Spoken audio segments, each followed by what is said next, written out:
The college basketball experience preview and picks episode for Saturday, November 29th. The Sports Gambling Podcast Network is brought to you by Underdog Fantasy. Yes, Underdog is hooking up new customers. Play just $5, get $100 in bonus funds when you sign up with our promo code. That is TCESGPN. So do that, and remember, as always, folks, to let it ride. Hey, this is Derek Stevens. I'm the owner of Circa Las Vegas. You're listening to SGPN. Let it ride.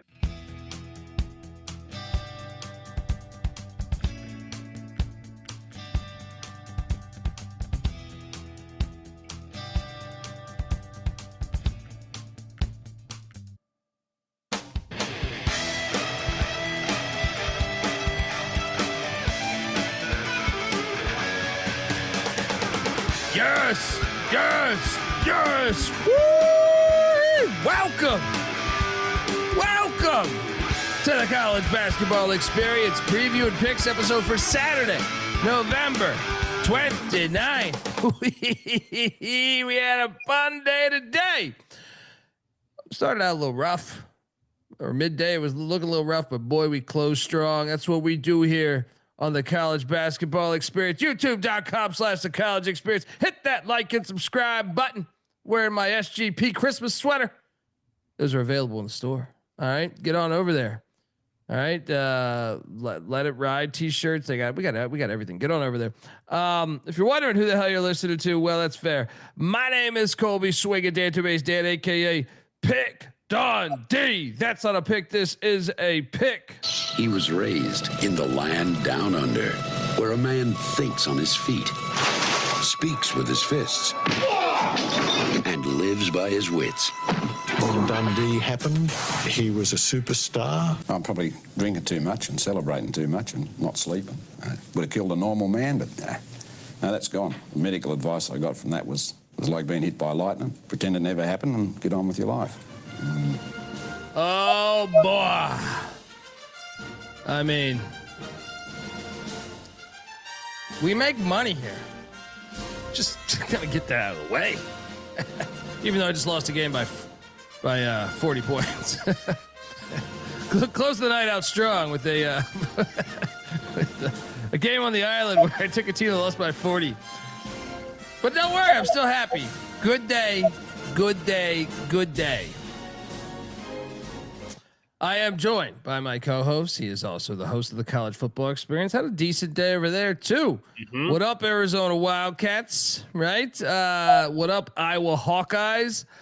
And a few others. But yeah.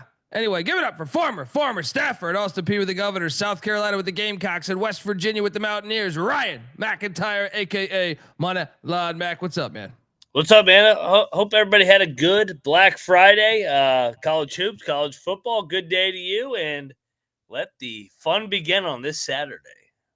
Mac tonight. Come on, make it Mac tonight. Yeah, I mean the college football slate's incredible, and college basketball. So we're gonna give you 50-some games, right? 50-some games. Why couldn't it be Sunday that they gave us 50 games? Like, come on, nobody wants that bullshit NFL. Yeah.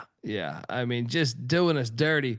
Let's actually we should just get to reacting right away. Hang on, this is for tomorrow, so we'll get there in a second. But reacting out the gate, we hit little look. Put them on the schedule. I heard Phil Martelli Jr. say it after the game. We wish we want to play them every single year. They should. Answer the call, Mike. VCU takes down Virginia Tech on a double lock by me and Mac. 86-68. I did not get to watch a lot of this because I had to take my son to Santa Claus. Yeah. By the way, how was Santa Claus? I meant to ask you that pre-show while we were talking about college. We spent the whole college basketball pre-game show or pre-episode show recapping the football. So behind the scenes, yeah, we're spending a lot of preparation. Oh my God, how bad was that referee in the fucking Texas A&M game or whatever and so forth? How was Santa Claus this morning? My son does. He's not a big fan of Santa Claus. I'll put it like this. He's still, he says, get the fuck away from me. Yeah, it was actually easy for me. I fear the coming years when he really wants to see Santa Claus. Yeah. We took him to this toy store where they had Santa Claus, and well, what time did you guys get there? Because I know we ended the show at 3. Yeah, I got there at I think it was 10 a.m. 10. So yeah, maybe 9:45, something like that. The line wasn't as long as I thought, although I hear later in the day it got horrible. So by me going early in the morning, that worked out in my favor. But yeah, he's still he's convinced. At least you know what I think it is he just knows this guy's a fraud. He knows it's not the real Santa, so he knows the real Santa's up there in the North Pole, and he's like, look, you're sending down these B-list actors, you know what I mean? Like, this is this is like to quote what CJ says, or what movie where they took out the top actor, like Major League 2 when they took out Wesley Snipes and put in Omar Epps. He knows that it's like, yeah, you're sending me the B-list actors, I mean, no disrespect to Omar Epps, but I'm just saying, I'm a Snipes man. Passenger 57. Let's go. How about these VCU Rams, though, buddy?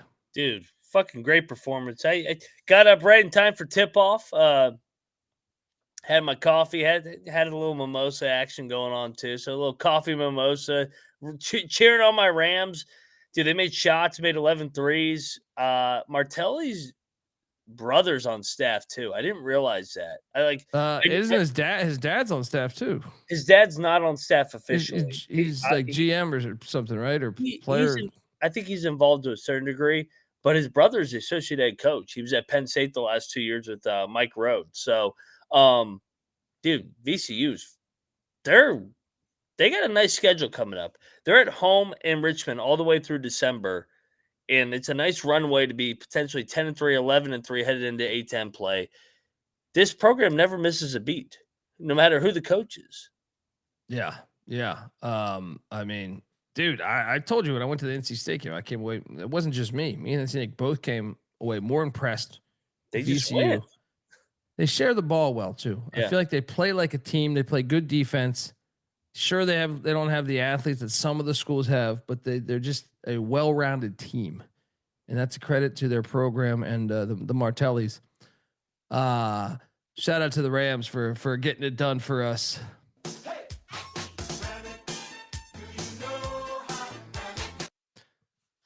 And shout out, we got someone checking in from Spain, Granada, Spain. Let's go. Here we go. Shout out, appreciate that. All right, I got to get on over there. Game 2. You sold me on this. Dude, they were asleep at the wheel. You sold me on this shit.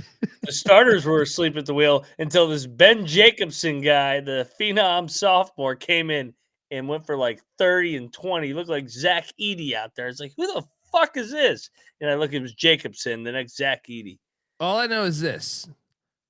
You sold me on betting Eastern Illinois, but I was wise enough to not put a lot of money down. This was a $20 bet, and I don't normally bet just a $20 game, but I was just like, man, I don't know about this fucking 40-point spread with shitty ass Eastern Illinois. But I was like, I told Mac, you sold me on the lock, so I was like, I'll bet it, but I'm not throwing a bunch of money on EIU. But I will, if you want me to tell you the truth, I thought we were home free the majority of the game. So I was like, damn it. I was watching when I came back, this was on, and I was like, dude, I should have put more than $20 on, right? But that's just the way it goes. Then you see the final outcome, you're like, glad I only put $20 on this thing. Dude, shout out, man. We got people from Amsterdam checking in too. We're global. Let's go. What were you gonna say, buddy? Live. What were you gonna say?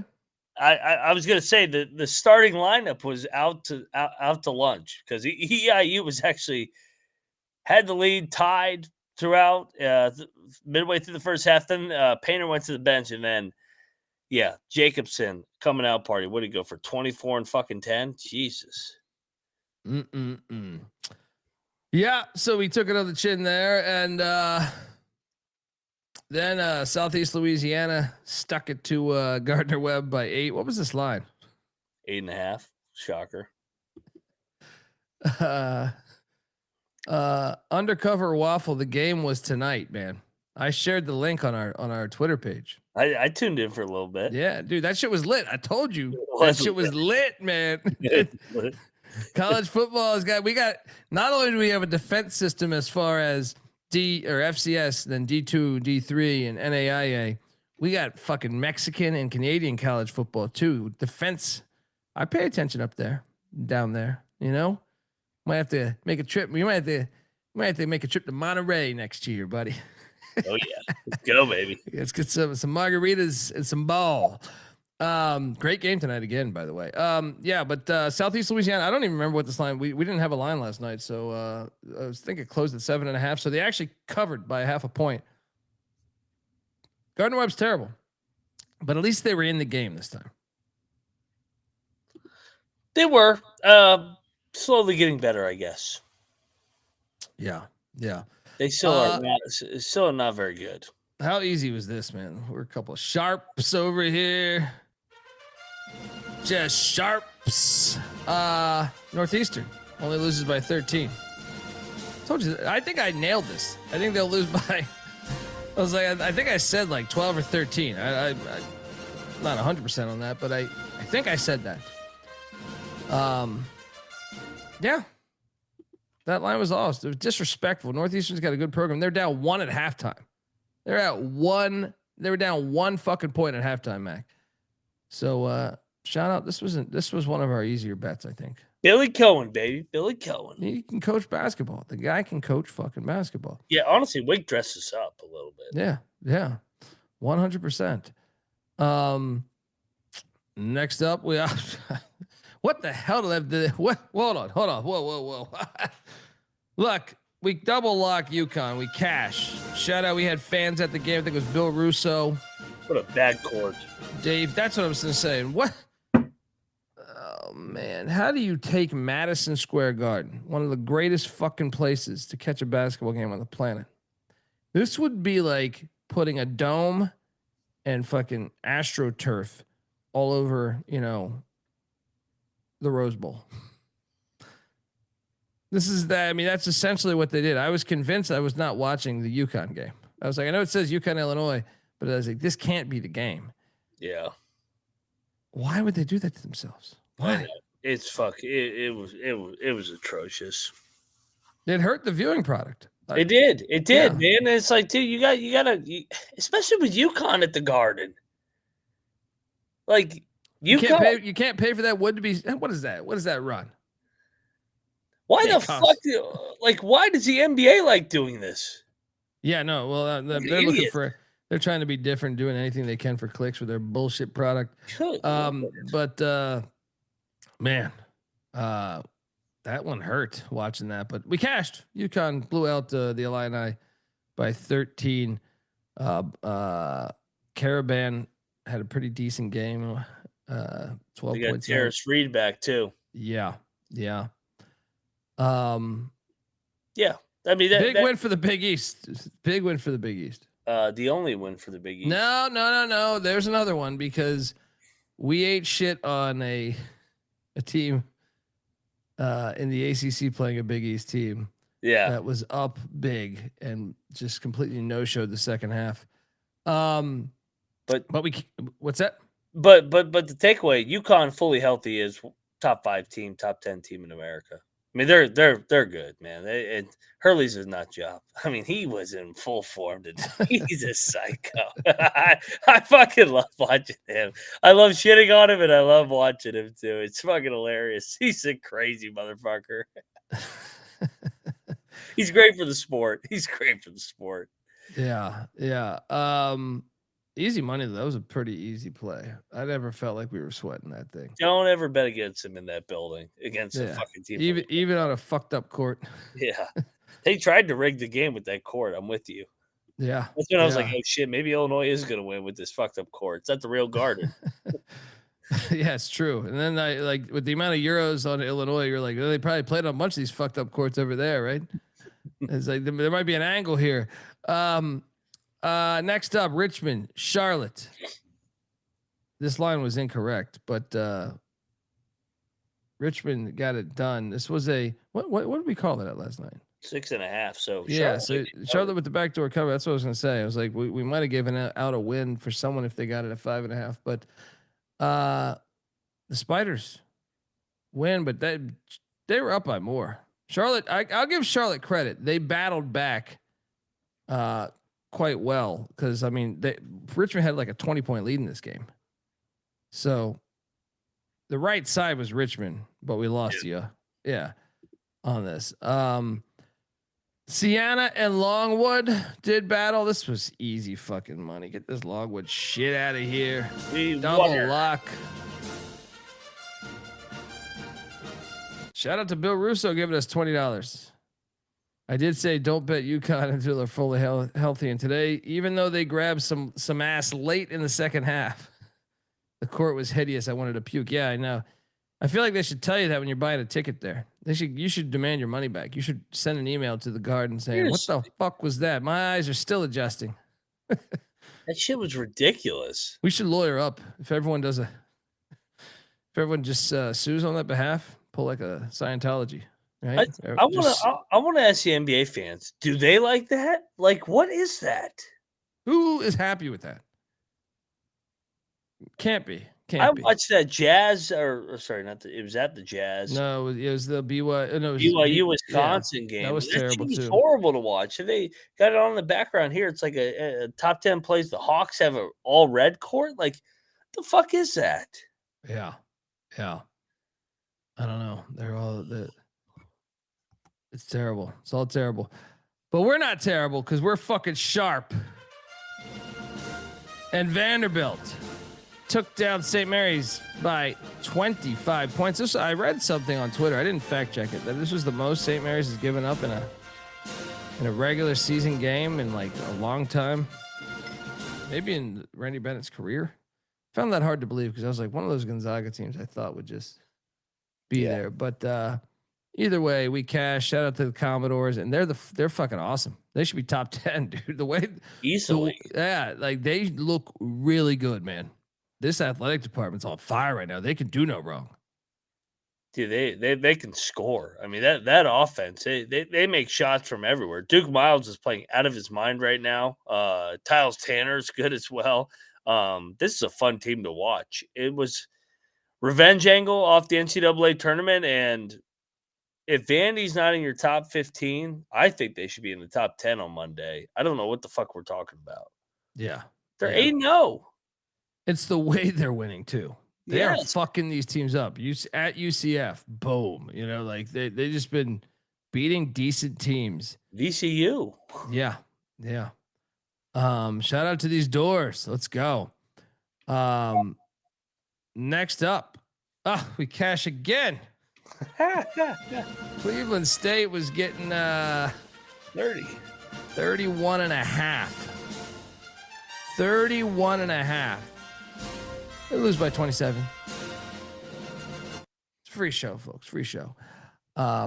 Missouri led 24-0 to start the game. Had him all the way, baby. That's why the coaching friendship, he takes a foot off the gas pedal, cruises in. That's how it's supposed to go, John Shire.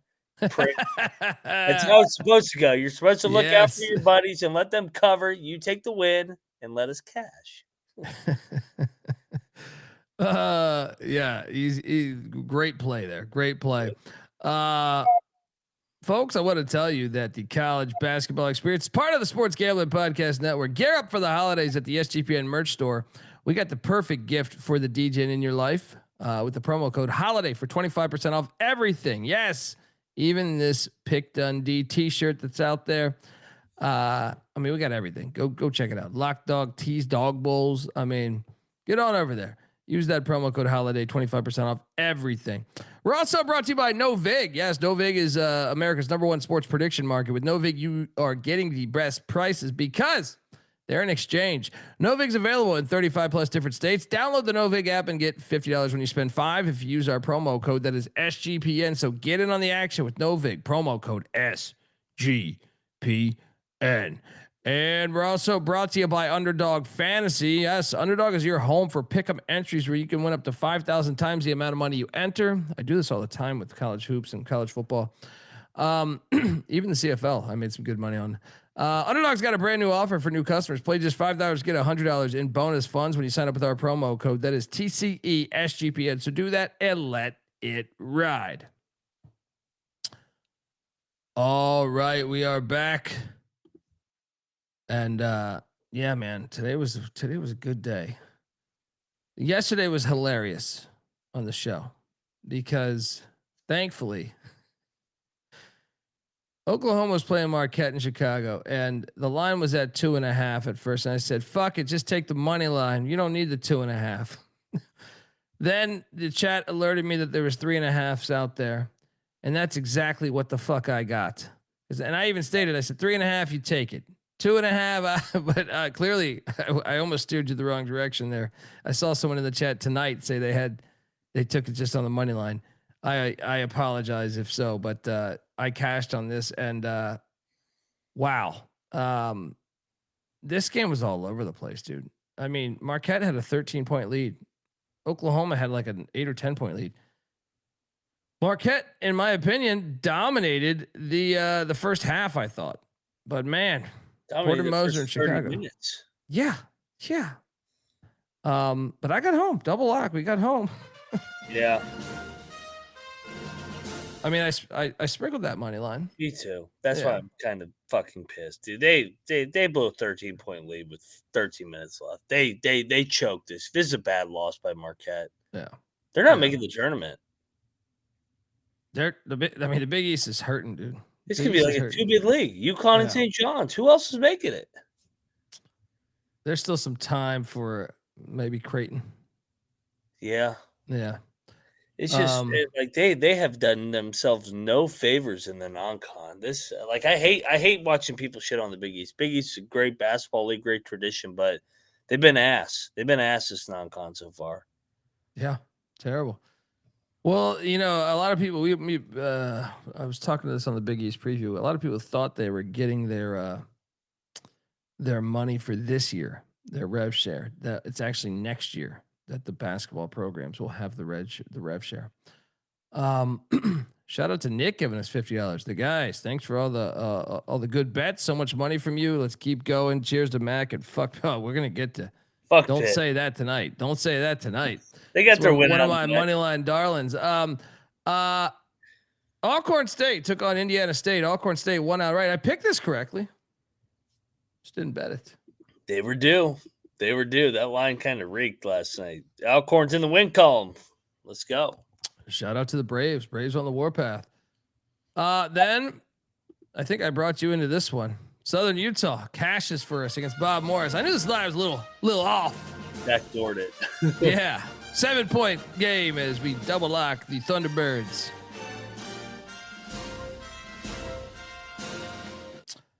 Bob Morris is good. They're a contender this year, I think. Again. Solid. Yep. Yeah. Andy Toole doing a good job. Now, this is where we had a horrible pick. Woo, man. Butler's fucking national champions right now. They're going to get to the tournament, actually, dude. What are we talking about? I They think might Butler be the third will be. best team. Yeah, right? yeah. What is it, like a 26-point win, something like that? 30 points. It was a lot. I know that. Butler won by this line closed at 14.5, by the way. So it went down. But yeah, they won by 25. So shout out to Ajayi went for 20 points, 8 boards, 4 assists, 1 steal, 1 block. Dog. Yeah, good win. Bad pick by us. And Wright State did have a 3-point halftime lead. So I mean, you didn't need to take the they need to take the first halves on some of these because I'll make a case on that later. You tried to talk me into it. I had discipline. This was back and forth the whole game. Hofstra beats LaSalle by 5. They cover, I think, the 3. It closed at 3.5. Yeah, made their free throws, bastards. I'm staying away. It worked out. I know you lost on that, but I'm off LaSalle. The shipment has been ruined, dude. There's no shipment right now. They play Penn tomorrow. All right. Off a win too. Back to back, both teams, huh? We also went on Texas State in Vegas, and that was a mistake. It's fucking Seattle team. What the fuck? Seattle 66, Texas State 52. Seattle's good this year, man. They look good too, man. 5-1. Yeah. 5-1. What was their one loss? They lost to Cal Poly at opener. Yeah. Then we had this one, which I don't think we bet. Ball State though did lose by 7. I believe the line was not 2.5. I think it just fucked up the slide. I believe the line was 3.5. All right. Well, I guess not that big of a difference, but either way, we didn't bet this. You didn't bet this, right? Nope. King Rice with a nice win though. Good coach. He's a good coach. Coach. Yeah, they've been solid this year. I mean, what are they overall now? 3-3. So back to 500. Winners of 2 in a row. They got one more against Moyne tomorrow. Next up, Nevada. Okay. You finally won your battle. Oh, my man Alfred came through. Coyote was good today. Oh, man. He fucked him up. I mean, where the hell was this? A 16-point win against San Francisco? I know. San Fran's, they're leaking a little bit of oil here recently. Oh, yeah. I would certainly say good so. over the last 2 weeks. You get blown up by Nevada. Come on. Yeah. Got killed in the paint tonight, 38-20. Wolfpack got after it. They were down 20 at one point. Yeah, I mean that was embarrassing. I'd switch it off there. Next up, we had we covered here though. Nichols was getting 9.5. Perfect cover as they lose by 8. We said the money line was live. Did they lose by 8 or 10? I thought it was an 8-point game, right? Am I wrong? I think they got backdoored. They lost by 10. So we lost money on this? I think. Hang on. I'm gonna pull up my account right now. I could have swore it was an 8-point game with 1 second left, right? So I just assumed we won the game. No, I'm pretty sure Tulane made 2 free throws, and we got backdoored on this shit. We did lose on this, dude. My apologies. My apologies. This is a ridiculous fucking beat, considering Nichols had to see a tide turn. Nichols had a fucking 6-point lead with 12 minutes left. Wow, I didn't realize I lost this. But that's how good of a day I had, by the way. Is that I didn't even realize I lost $100 on Nichols. Wow. Okay. I thought this was an 8-point game. Dude, what did they score with 1 second left? I'm telling you, yes. I was score monitoring this on my phone. Yes. I was in the middle. I was mainly watching football at this hour with those late afternoon games. But yeah, I saw it finish at 10. I was like, motherfucker. It's hard when it's hard to keep track of all your bets when there's football and basketball going. Yes. Like a gigantic fucking slate on both. It's, you spray the board and you're like, I'm doing pretty fucking good. I thought we hit on that. And it's high implications football too. Yeah. Well, we did hit on this. All right. I know for sure we hit on this. Yes, we did. All right. Wilmington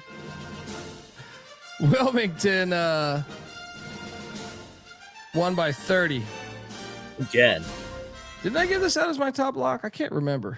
It was up there. We were pretty felt confident. great about this. I know that. You're a wagon. Dude, at home, it doesn't matter if their students aren't there because the city supports them. I was trying to explain this to Bieniek the other day. It's like, because he was like, students aren't in session. I was like, there's nothing else to do. I mean, Wilmington's a nice city, but I'm saying like, this is their ticket. Like, this is their thing. And they pack these fucking games. What? All right. One thing Bieniek may be the worst on is evaluating the crowd. The motherfucker thinks fucking Idaho is going to show up in Boise. They don't even show up at Idaho State, even Idaho worse. State. Because Idaho actually has been bad. Idaho and Idaho State don't even show up at their own home games. They're going to travel to Boise on a neutral site? What are you during talking Thanksgiving weekend. I was like, Bieniek, you're fucking drunk. Oh, man. I was like, Bieniek, that fucking Kempom ain't going to tell you where the crowd's traveling. Honey, I'm not going to the in-laws. All right. The Bengals are playing in Boise. Kids, hop in the car. We're driving. And those Western states are fucking big. Yeah. Those Western states, it's like you think you're like, oh, Pocatello to Boise. What is that distance? That shit is some serious distance, I bet. Or Moscow to Boise. What's Moscow to Boise? Moscow, Idaho to Boise drive time. It's got to be like 7 hours. At least. 5 and a half. 5 and a half. He's either going to go watch the Bengals play. Yeah. Come on, Bieniek. He acts like you're like 45 minutes up the road. It's like that shit. You got to get a hotel. There's a lot of things. Anyway. I would show up to your own home games first. You show up to your own home games, then you'll travel. Yeah. The kids are in Wilmington. I've been to the stadium, man. They packed this fucking thing. Next up, Chicago State. This was all you, buddy. I stayed away. Chicago. This was all you here. The 23-point ass whooping by Youngstown. Good win by the Penguins. Your thoughts on these Cougs? Not good. God damn, Youngstown's rolling, man. They are. Good win. Are they coach proof? No, I wouldn't go that far. They've only had one good coach, and then they handed it off to his. I was being sarcastic. Nick in the chat. They were really bad before those two. Nick in the chat. Shout out to him. Go to his $5. Bieniek being drunk. All right, he needs to get drunk more. Go get a cold one. Yeah, he does need to get drunk more, right? I mean, don't we all? Once. Yeah. So I have a double lock here that we hit on too. I watched 0 of this game because I was totally locked in football at this point. Yeah. I wanted to watch this game, but Arkansas State beats North Dakota State 85-80 in overtime. I can't believe this game went to overtime. Shout out to Go Beavs. Holy shit. Giving us $200. Bieniek is a communist. I wipe my ass with a cocktail napkin. Hey, thank you, Go Beavs, man. That's very nice of you, man. We're very grateful. And we will make sure we send you some more of his cocktail napkins. All right. It's hemorrhoid proof, Go Beavs. Dude, how about this game right here, though? Because this was like a 1.5 point spread, and we were perplexed on this. Dude, we almost lost this because this game went to overtime. Arkansas State wins by 5. I didn't watch any of it, though. I couldn't tell you what the fuck happened here. What station was that? Like I had ESPN Plus on. I just didn't see it. Yeah, we got lucky, I think. North Dakota State, are they better than what we think? They're not bad, and I like Richmond as a coach too. Usually I like to back them as a home team, but now they're going on the road. Chippy here, but Arkansas State, I don't want to say they're coach proof either yet, but like back-to-back coaches, I like it. I like what I see from this program. Yeah. So we cash on Arkansas State. Then I think you ate a pile of shit right here with the Paladins. Illinois State won by, what was this number? I don't remember what the number was. 4.5, but Illinois State looked good, man. Yeah. Furman's all over the place this year. So another bad loss for the SoCon. Then how about this butte right here?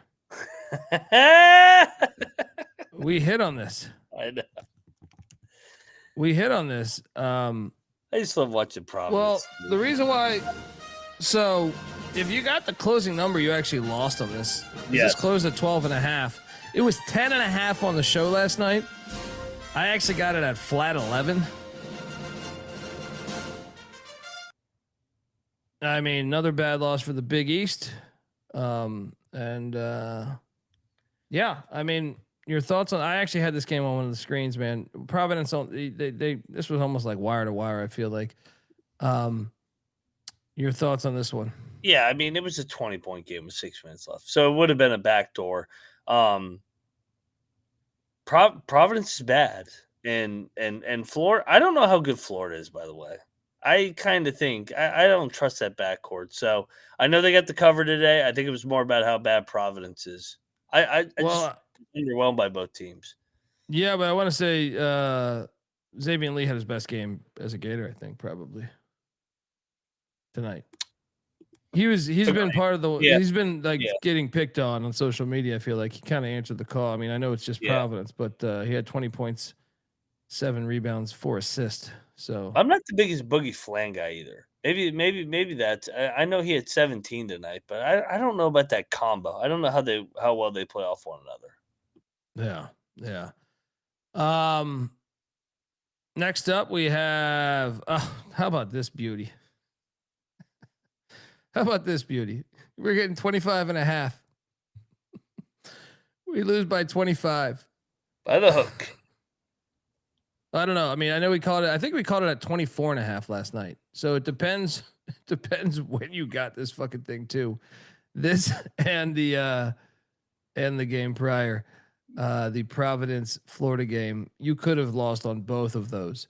We lost on this one as Maine. We got foolish here. I know American's a better program. I just thought it was a dead spot. Damn. We got a little foolish. In hindsight, like this is a bad. Like I'm not the fact we lost. It's that I know that American is a better basketball program than Maine. We got cute. We thought no one would be there. No one was there. But I'm just saying, we got a little cute there. I think because they were winless. We thought the line was a little short. You agree? Yeah, I mean, we've been saying Maine's due, and I like Maine. I actually think I like Mark Wood, man. I think he's a good coach. I can't believe they're 0-7. Like I feel like this program is so fucking. Who do they got next? I'm gonna keep backing them, man. Like I don't care that they're 0-7. This is not a bad program. They got Longwood tomorrow. Oh yeah, that's a win. That coach Let's go. They can get that. Get that. All right. Next up, we had Charleston. Dude, thank you for convincing me to bet this. Little brother. This is all you, buddy. I was like, nah, fuck it. I'm not touching this game. You sold me. You put on your Bruce Pearl, and you sold me that Cadillac. All right. What do you want me to do? A 15-minute retirement video next? Oh, buddy. Bieniek is hilarious. He's like, I watched the whole thing. I was like, good God. You're gonna suck his dick next? I got 30 minutes. You're not gonna lie. I'm joking, Bieniek. If you're listening to this, I know you're not listening to this because you got your little Ohio State game on coming up. You're fucking right now. What do you think Bieniek's doing right now? 2:46 in the morning. Didn't he say he's going to like Kalamazoo or something? He's going to Grand Rapids. You think there's some scattered ass up there? I'm all confused. Don't you want to go to Ann Arbor? That's where I would be at. He said he's going to watch the game, and why Grand Rapids? That's where his boys are, he says. Okay. All right. Hopefully there's some scattered ass in Grand Rapids if Blue wins tomorrow. Yeah. Yeah, Jerry. Sorry, dude. Our logic was this. Because I really do. I think if you were to track me over the past, couple of years, I've been pretty high on American. The logic was that Maine had played so many close games. I thought the line also was a little short. Mm-hmm. So I thought, they're telling us to bet Maine. And I was wrong. I apologize, buddy. If you were within a 10-minute drive, I'd buy you a beer. All right. But I don't think you are.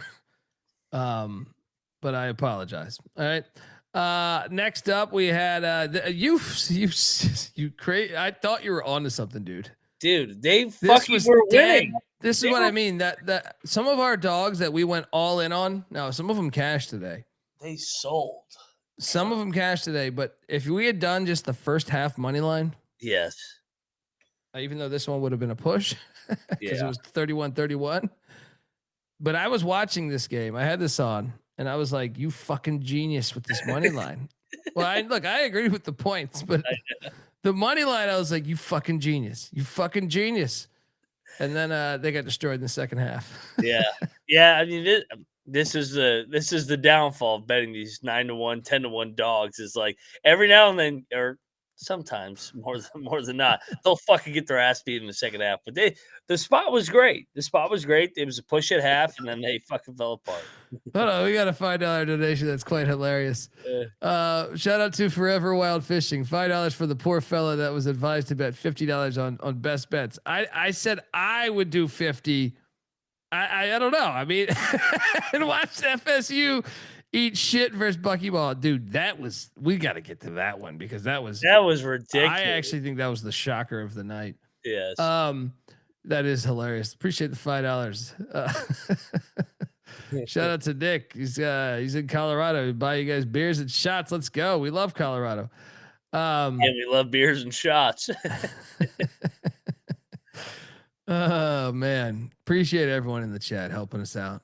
I really am grateful that you guys that you tune in, B, that you love college hoops as much as us, or maybe the other way around. But yeah, we're very grateful. Next up, A&T and Davidson. You went in on this, and you ate shit. I know, man. This is another one. It's like, God, they had a lead at the end of the first half. You tried to bring me into this one. They had another lead. This is just like fucking NJIT. I didn't watch it. They had a lead at halftime. They had a 3-point lead with 4 minutes left in the first half, and I'm like, oh, I'm gonna hit NJIT and the NCA&T, and they both didn't even cover. Yeah, that can happen. That can happen. Bitches. Next up, Lemoyne and Lafayette. Well, thank you, because I was considering betting Lafayette. Thank God I didn't. As Lemoyne, these Dolphins swam into what is it, Easton, Pennsylvania, whatever the fuck, and won by double digits. Yeah. Thank you. Also, we did lose money here. Was this just me? It might have been just me. I was with you. No? And Okay. I am sick of this Penn shit. This is 3 in a row, and I had Merrimack money line. So did I. Yeah. And Penn won by 12. Ate shit there. All right. Quakers, you have my attention. Won 3 in a row, huh? He's working Fran's working his magic. Hey, Fran's got him going there. Maybe he's getting the shipment. Maybe from one Fran to another Fran. Same city, baby. Fran to Fran. Fran to Fran. That should be a fucking song. That should be a song in the 70s. Right? That's like disco era. Fran to Fran. That just sounds like a fuck. That had to happen. Next up, dude, this game in Vegas. What? we didn't bet this. Thank God we don't I think we nailed this handicap. Whenever Santa Barbara's a big favorite, no, thank you. They're fucking terrible. In hindsight, we said those exact words on the show last night, but I just watched so much Lehigh at the studio in LA that I know they got a bunch of staples where I was just like, I can't lock up Lehigh. But they only lost by 2 to Santa Barbara there in Vegas. Yeah. Shout out to the engineers for getting that cover. Next up, you bet this. I didn't bet this. Credit to you. Oh, the Buffs. My Buffs. I mean, how about Taddy B? I told you about what did I say on my exact words last night? If they get through Washington, they're going to be undefeated for this first month of the season. I know it wasn't a ball buster of a schedule, but it was decent enough for a team that was replacing a shit ton of production. These Buffs are 6-0. Now their next 2 games are a little tricky. Home to Cal Baptist, which I think is a team that's flying under the radar a little bit. And then at Colorado State in that fantastic game, right? Fantastic rivalry, played every year. If they get through those 2, I'm kind of convinced that they might go undefeated for the whole goddamn non-con. Yep. I mean, they got Stanford but in Boulder on December 20th. That they could trip there potentially, but And Northern Colorado could get them too. Northern Colorado's not bad. But so what am I talking about here? Great win for Tad Boyle though. 6-0, 7-0, right? Something like that. Your thoughts on these Buffs, man? And the Big 12, big win against the Big 10. I mean, the Big 12, 13-1, parlayed it today. Colorado money line, TCU money line, BYU money line. All the Big 12 does is win. They win every game. Shout out to the Buffs, man. 7-0. Like you said, they have a chance to be undefeated headed into conference play. Great. This team is chippy, man. Tad Boyle. With expectations, not very good. Without expectations, watch out. Nobody was talking about the Buffs this year. Well, you know what it is their football team's terrible, so their basketball team's going to have a great year. The last time the football team was terrible, the Buffs went to the round of 32 and lost in a very close game to Marquette. Yep. Nick, are you in Boulder? I was in Boulder, man. I go to Boulder pretty often. Went to a football game a couple years ago. Might have left my wallet in the hotel in Boulder as I drove like hours to go to where was I going? Laramie? No, I did Fort Collins to Laramie. I think I went to like where did they shoot The Shining? I don't know. Like I don't know. I drove like a couple hours. Then I realized I went to go check into the hotel there. And then I realized my wallet was in Boulder. And I said, oh shit, this is not fun. And then I said, hey, NC Nick, the room's on you, brother. Sure, yeah, he was thrilled. yeah. And guess what? Dinner and drinks are on you too, dude. And then he's like, you did that on purpose, didn't you? And I said, yeah, sure I did. Hilarious. Anyway, go Buffs, man. Well, we'll be back there for sure. South Florida, Colorado State. We ate shit here. we took, dude, I'm kind of excited for this Colorado State game because it's got some juice behind it all of a sudden, man. These Rams are improving right before our eyes.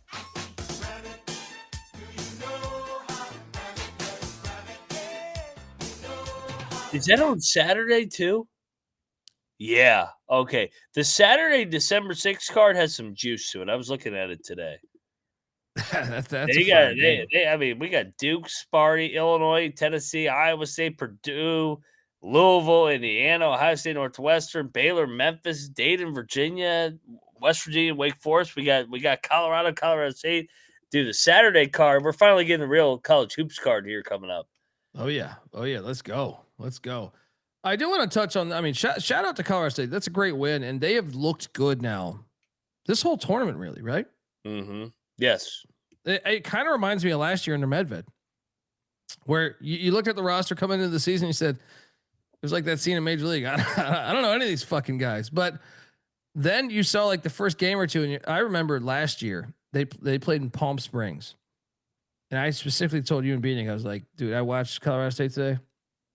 I'm fading them all year.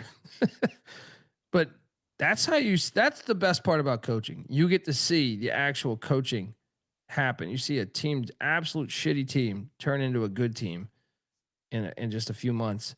And I think it kind of reminds me of last year. Shout out to Farek Manouche. Yeah. The March Madness legend, man. He's doing a hell of a job. He's a good dude, man. When I got to interview him, man, I really enjoyed my time talking to him. 6-2 here early in the year, and I can't wait for this Buffs game. Yeah, hell yeah, man. That game's fire. I should note that Tarleton State did struggle with Midwest State today. Hilarious. Midwest State had an 11-point halftime lead, Mac, but Tarleton, they won by 10 still. But yeah. Midwest State came for your boy Gillespie today. All right, now let's get to the worst play of the day. And I don't even know how it happened. Good Lord. I watched this game. I had it on the screen. I just am dumbfounded on how, I mean, this thing was like, they had a 30-point lead at halftime. I guess Saudi Arabia State's not a known commodity yet under locks. But I can't call him locks after I locked him up. Luke. Oh man, this was unbelievable to me. Like Texas A&M had looked so bad. I think Avetta was at this game, by the way. Avetta was at this game. Isn't she an alum too? Yes. Oh God, that's tough. That wasn't even in Tallahassee. No. That was painful. I did not reach out to Avetta tonight. I was like, I saw her tweets. I was like, good Lord. I feel for her spending her money on that fucking shit that she had to watch. That was if there's ever a time to tie one on, you're in Tampa. I mean, Ric Flair lives somewhere there. Find him in one of the bars. Have a good night. Forget about this whole experience. Oh God, what a fucking awful fucking night. I was like, good Lord, Florida State. Hopefully they beat the Gators tomorrow in football. Oh boy.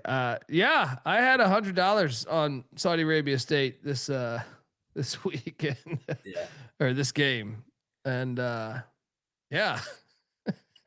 That was tough. I didn't see a world where this could happen, dude.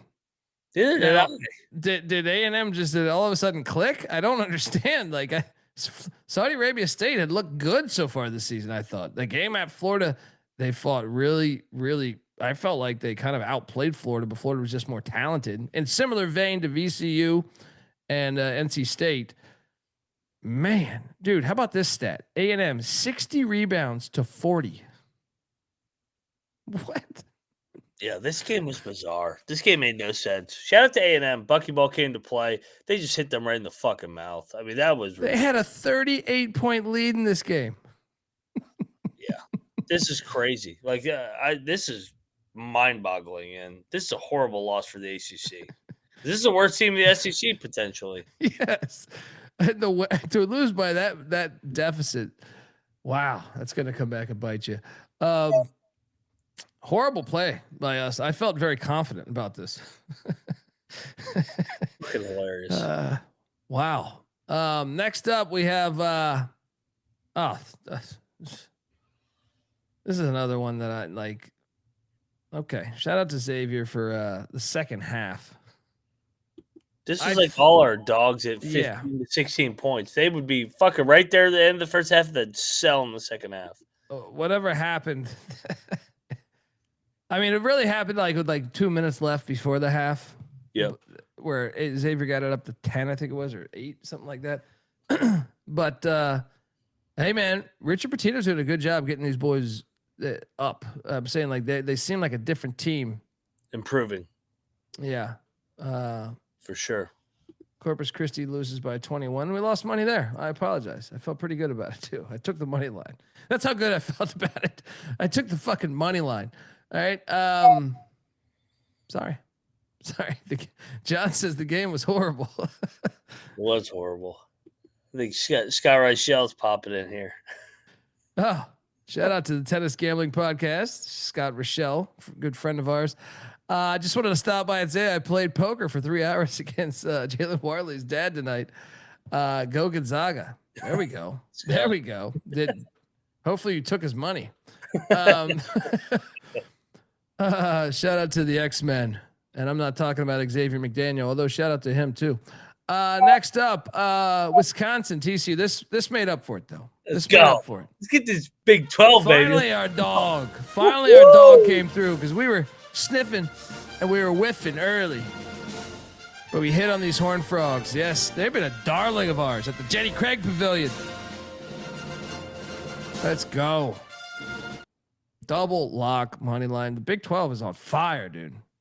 Yeah, Call the fire department. Yeah, me and Bean Flick are gonna have a debate here when he comes back.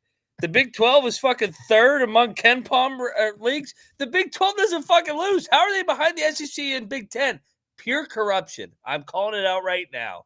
And no wonder he's blowing this Ken Palm cocktail now. Wait. Ken Palm still has the. Wait. They have the SEC one. Right now, they have the SEC and Big 10 ahead of the Big 12. Yes. And How's that possible? How's that possible? That's what I'm saying. This is why I don't do that shit. Everyone always says they gave me shit on the main show because those guys fucking suck off Ken Palm, Oh, fuck right? Ken Palm. I never look at that shit. I look at that shit like, when I look at that, I look at that sometimes right before the March Madness matchup, when I have like 3 days and I'm like, okay, Yeah. I mean, how the fuck do you not have the Big 12 number one? They are so far ahead of every other conference in my mind, and I'm not saying that to please you. I know you're a Big 12 guy. Yes, you just watch the games. What they have done on the fucking court, no conference is close to right now. None. Not even close. There's a gap. There's a big gap. How's that possible?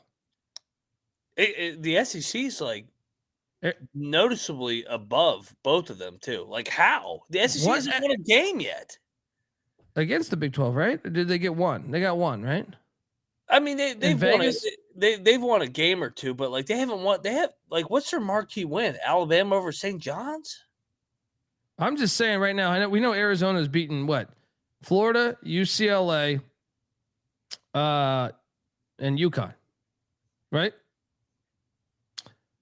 Arizona State just beat Texas in Hawaii, right? Sure, they lost to USC. They also lost to Gonzaga. Right? I'm just off the top of my head. Colorado beat Providence and beat Washington. Yeah. Utah just beat Ole Miss. Yeah. But they lost to some mid majors, right? They lost to a couple mid majors. Oh no, just one mid major, right? Cal Poly. TCU beat Florida and almost beat Michigan. And they beat Wisconsin tonight. Yes. What am I missing here? Then UCF beat A&M by like double digits at A&M. Now, sure, they lost to Vandy. That's one for the SEC. UCF also beat Pitt in the ACC. Cincinnati lost to Louisville. Okay. Did Cincinnati get a Power 5 win? They beat Dayton. They beat Dayton. Okay, they beat Dayton. BYU lost at UConn pretty much. Right, but they beat Villanova game 1, and they beat someone else in Salt Lake City. Who was that? Miami, and Dayton. I mean, Oklahoma State's undefeated, so we know they've beaten what, A&M and somebody else, right? Northwestern. Okay. Kansas lost at UNC and to Duke. So the ACC got a couple there, but Kansas beat somebody the other day, right? Who was it? But then they bounced back. They beat Notre Dame, Syracuse, and Tennessee. They went 3-0 in Vegas this week. Yeah. So they have a winning record against Iowa State beat Mississippi State by like 30, right? They're undefeated. They beat Did they play St. John's, right? They beat St. John's. They beat Creighton. They beat Syracuse. What the fuck are we missing here? They're way better than every other fucking conference. Houston is beating Auburn. Houston's beating Auburn, Syracuse, and Notre Dame. Hell, West Virginia. Yeah. My Mountaineers might be the worst goddamn team. At least we beat Pitt, though. Baylor beat Washington. Who did they beat the other night in Vegas when the tournament I didn't watch? They beat they've beaten Washington, Creighton, and San Diego State. Like the Big 12 has like quality win after quality win after quality win. And I looked at there, I'm like, how can you have the SEC above them? How? This is why I don't believe in the same shit for the FBI in college football. When I know Ken Palm, I don't know that he's exactly tied with ESPN. I just don't trust that they're not manipulating the numbers. Yeah. You know what I mean? Like I just don't trust it. I don't trust, like, we watch games every night. I would love it if the ACC was the top conference. I grew up, the ACC was the top conference, right? Although something about them having Cal and Stanford in their conference, I don't know that I could really root for that. But my point is I have no vested interest besides I like Colorado. All right, okay, but I've never been like, hey, let me root for the conference. They are hands down way ahead of every other conference. Way. I don't even think the SEC is number 2. I think Big Ten is probably number 2. I would have the ACC above the SEC. I agree. And you know what? We're going to get ACC SEC challenge coming up here. Last year, the fucking ACC got their ass whipped. I think the ACC will hold their own this year and win the challenge. Am I crazy? Isn't the ACC beating them straight up right now? I know Florida got. I think slightly. Florida got Miami and Florida State, so that's helping them. But what? Louisville got Kentucky. Duke got Texas. UCF got Texas A&M. Although Vandy got UCF, so 3-3 off the top of my fucking head right now. I think they're better in the SEC though. We're gonna find out this week. I'm with you. I think they're close. If I had to power rank them, it would be this: Big 12, big ass lead over every conference. After that big gap, there's a tier. Second would be the Big 10. Third would be the ACC. Fourth would be the SEC. Fifth would be the Big East. Now, I will say the SEC is very close to the ACC tier. Very close, but that's it. I got the others like supremely above them. Oh, the Big East is supremely the worst, I think. Yeah. Big East is close to Mountain West, honestly, with the way that they're going right now. I don't even know if the Mountain West is behind that. You think so? I think it might even Maybe be AAC. A10. I like the A10. A10 might be A10 is the one after that, I think. Shout out to TCU for hitting for us on the money line. Cal State North, dude, I watched some of this game. Glad that we didn't bet this. Northridge. Is Northridge horrible this year? I'm starting to think they might be horrible this year. 32-point win for these Bengals of Idaho State. No one was at this game though, Mac. So it still confirms they've had 2 games and no one was at this game. And then this dawned on me as I was watching this game. I hit on the money line last year with Pitt at Ohio State. On a half court buzzer beater, pretty much like 2 steps beyond the half court. Black Friday. And it happened again. I was tweeting. Did you see my tweet where I was shitting on Pitt? Cause I was like, they were up, dude. Like, in my opinion, Pitt should have won this game. They had a 12-point lead. They kind of dictated the tone of the game, I thought, but Ohio State made a roll. Like down the stretch, Ohio State was making plays and they came back and they got the lead by 2. With 4 seconds left and they shouldn't even have had that lead if the dude had just fucking boxed out. It was like they got 3 or 4 shots on one possession. And then I tweet out, I like death to Pitt or something, like I fucking hate Pitt. And then with 4 seconds left, they get a pretty damn good look at a 3. I mean, it was contested, but it was a good look. And Pitt makes another 3-point game winner in similar vein, like 2 or 3 steps beyond half court. Yep. And I had this on the money line. Let's go. There's a win for the ACC against the Big 10. They've done it back-to-back years. Man, this is what I'm saying. My money line plays were striking out early, but TCU and Pitt, we got one other one coming up. Your thoughts on your on these and your favorite team? Yeah, my favorite team, absolutely. So Pitt beat Ohio State at the buzzer last year on Black Friday. Then Michigan beat Ohio State as a double-digit dog. Now we have a double-digit dog.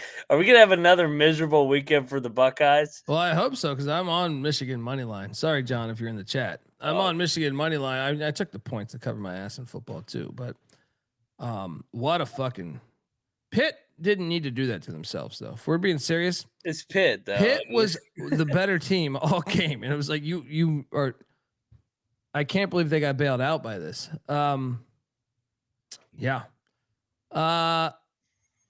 SMU, Mississippi State. We went in on the Mustangs. Why couldn't I find this game, by the way? Is this on SEC Network Plus? And I just it's on C-Dub. It's on C-Dub. I forgot about that. Didn't watch any of it. I heard it was a great game. SMU gets a revenge. Double lock. We cashed. Dude, Jans is not going to get them to the tournament again. No, they're terrible this year. Part of the SEC's problem is, well, I thought A&M was terrible. We'll see if the tide turned. Is when you evaluate like A&M and Mississippi State and even Ole Miss. Yeah. They aren't packing the same punch that they were a year ago. Mm-hmm. For sure. Mm-hmm. Even Arkansas right now, I would say, qualifies for that. So Man, I actually didn't think it was going to go to overtime, though. I thought they would just get them. But hey, it kind of reminds me of the Arkansas State game. Shout out to the Mustangs for hitting for us. Then Alabama, A&M, and Clemson happened. Did not bet this, but I did pick this correctly. I don't even want your thoughts on this one, but I do want to talk about this one. Dabo plays tomorrow at noon. That's my thoughts. This game was ridiculous. Hilarious.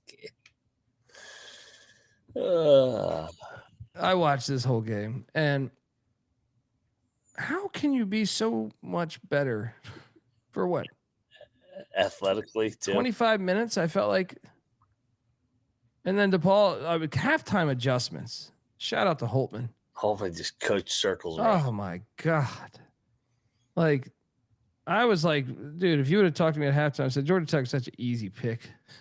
They get up for these group of five or these Power 5 games. It's when they play. It's when they play the mid majors. You got to worry. Man, great adjustments. DePaul turns it on in the second half. Outscored them by 21 points in the second half. Shout out to Cannabis Capper. I know he's got to be. That's like the biggest win DePaul's had. They're 5-2. They're the third best team in the Big East. They're getting into the dance. Let's go. Let's go, Cap. What happened to Georgia Tech, man? It's funny. I was program, man.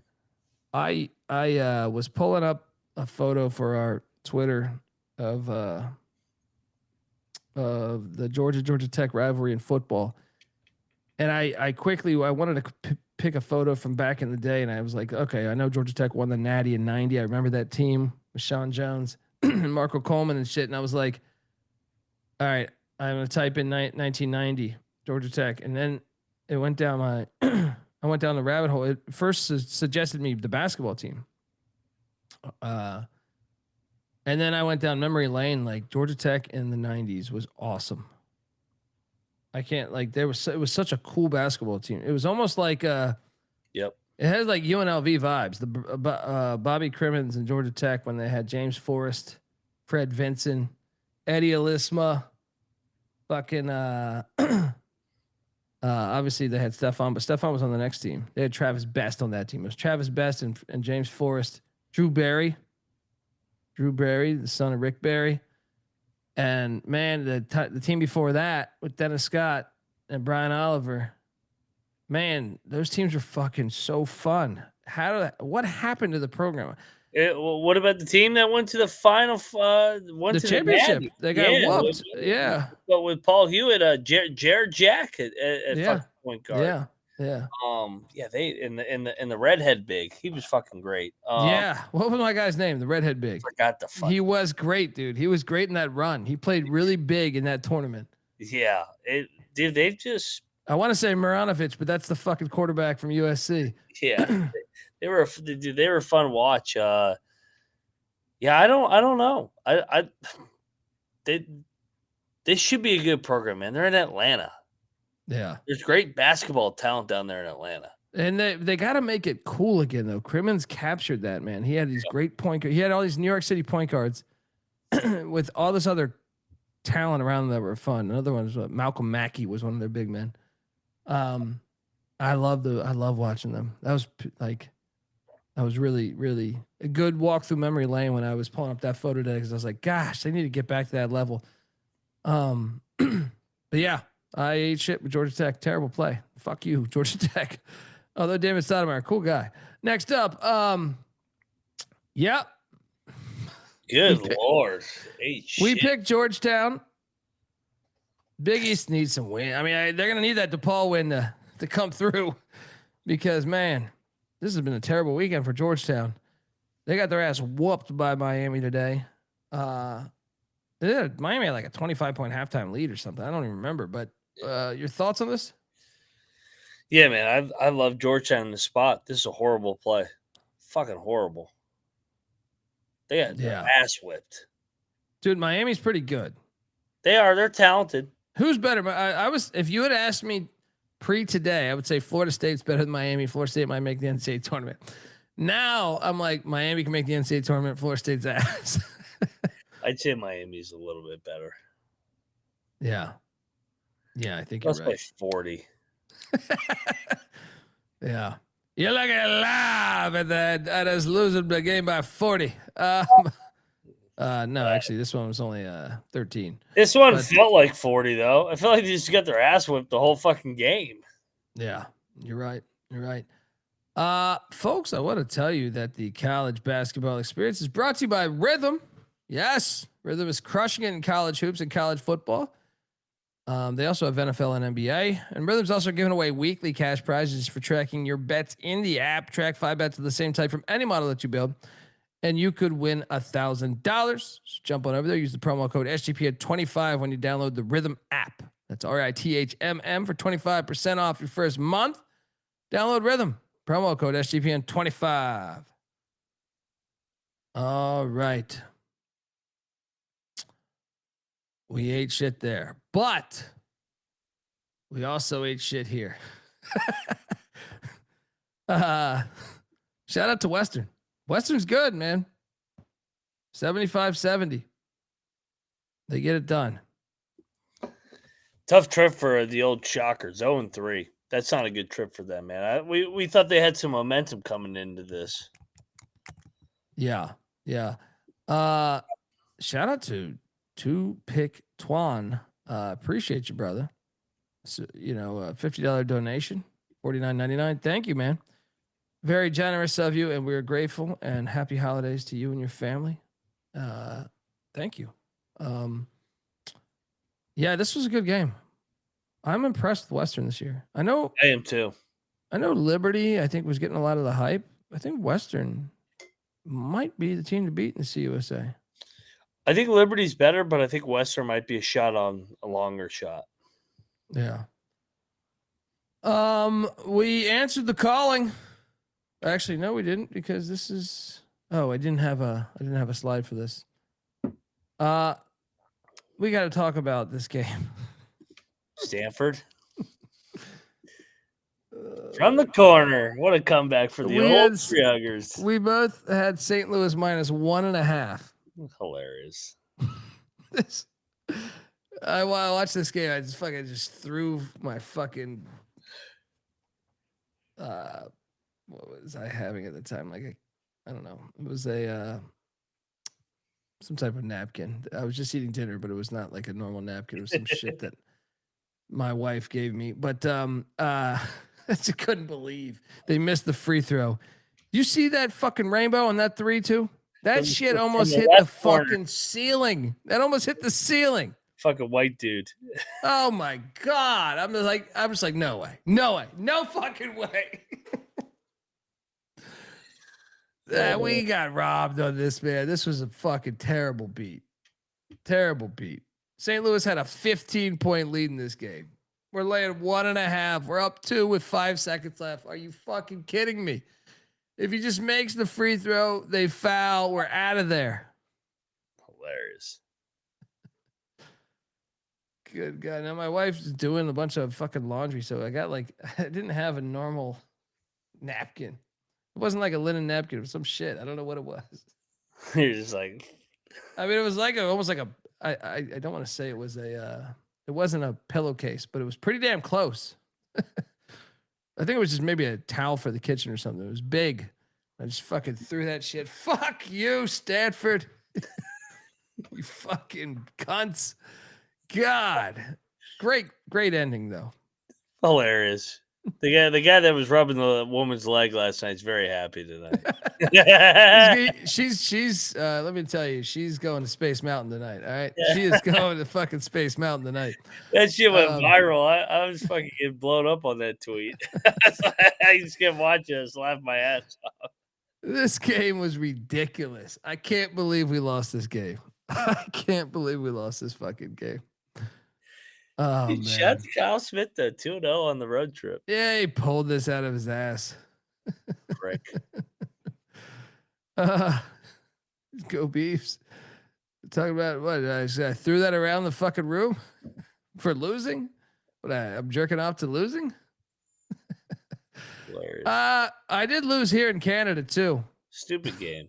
This fucking game. There's another one tomorrow. There's 2 tomorrow. This is a double header in Quebec. Again. I laid the points with Colgate, even though it reeked, and they only won by 2. I didn't watch any of this. You? No, there was football going on. I was not tuned into this Canada corruption. I had to decide: do I want the Mexican College Football National Championship, or do I want this Canadian Quebec game on? And I said, "Give me the Mexican College Football National Championship," which was a fire game. It's okay. We made up for it, though. We made up for it because the third money line dog that hit for us, just I don't want to say it was a yapper. It was a mid-size. We're looking at a Cocker Spaniel. 200. Cocker Spaniel dog. Jackson State, baby. Let me tell you something. Louisiana is terrible. I watched this game. This is a, one of those English Cocker. What is Cocker Spaniel Spanish? I don't remember. Anyway, fire play here. Horrible game to watch. If I'm being honest, I had this on the TV. Not a great game to watch.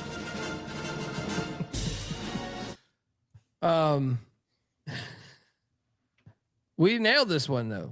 Louisiana's terrible. They're the worst team in the Sun Belt. They gotta be right. They blow. They only scored 45 points at home, dude.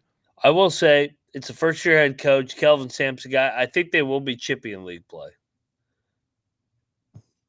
Yeah, but right now they're bad. Yeah, Mo Williams doing a good job at Jack State. We cashed there. Sam Houston and Idaho. It's a good thing I did not bet this because I thought Idaho was a smarter play. Sam Houston won by 30. The Idaho crowd didn't travel there, Bieniek. I'm telling you, that might have been his worst take of the year. That the Idaho and Idaho State fans were going to. That motherfucker's never even been to Idaho. I've been to fucking Idaho. They don't give a shit about basketball, dude. God, that's like fucking like. God, they don't even pack their home stadium. There's no basketball culture in fucking Idaho. Who's just because they had Chris Childs play point for Boise 30 years ago, right? They don't even know they have a basketball program with the Vandals and Bengals. What the fuck's he talking about? Boise. Leon Rice has worked his ass off to get Boise at a respectable level where they now pack it. But even like 2 or 3 years ago, those stadiums were fucking empty too. Yes. Yeah. Shout out to Sam Houston. We cashed right here with the Drake Bulldogs as they win by 9. LSU wins by 9 against Drake.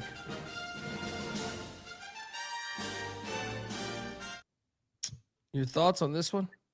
Backdoor. I mean, LSU was kind of fucking drilling them early, but they'd be up 17 in the first half. But Drake's a good program. Henderson's got him playing better. Good win for LSU. 6-0 now. Yeah, and shout out to Tommy Coogan coming in with an Ivano Newbill reference, the big man from Georgia Tech. That was the guy. I fucking love that team, dude. Remember that? You remember that James Forrest 3-pointer against USC and USC and Harold Miner? Oh man, that fucking shit was fire. That shit was fire.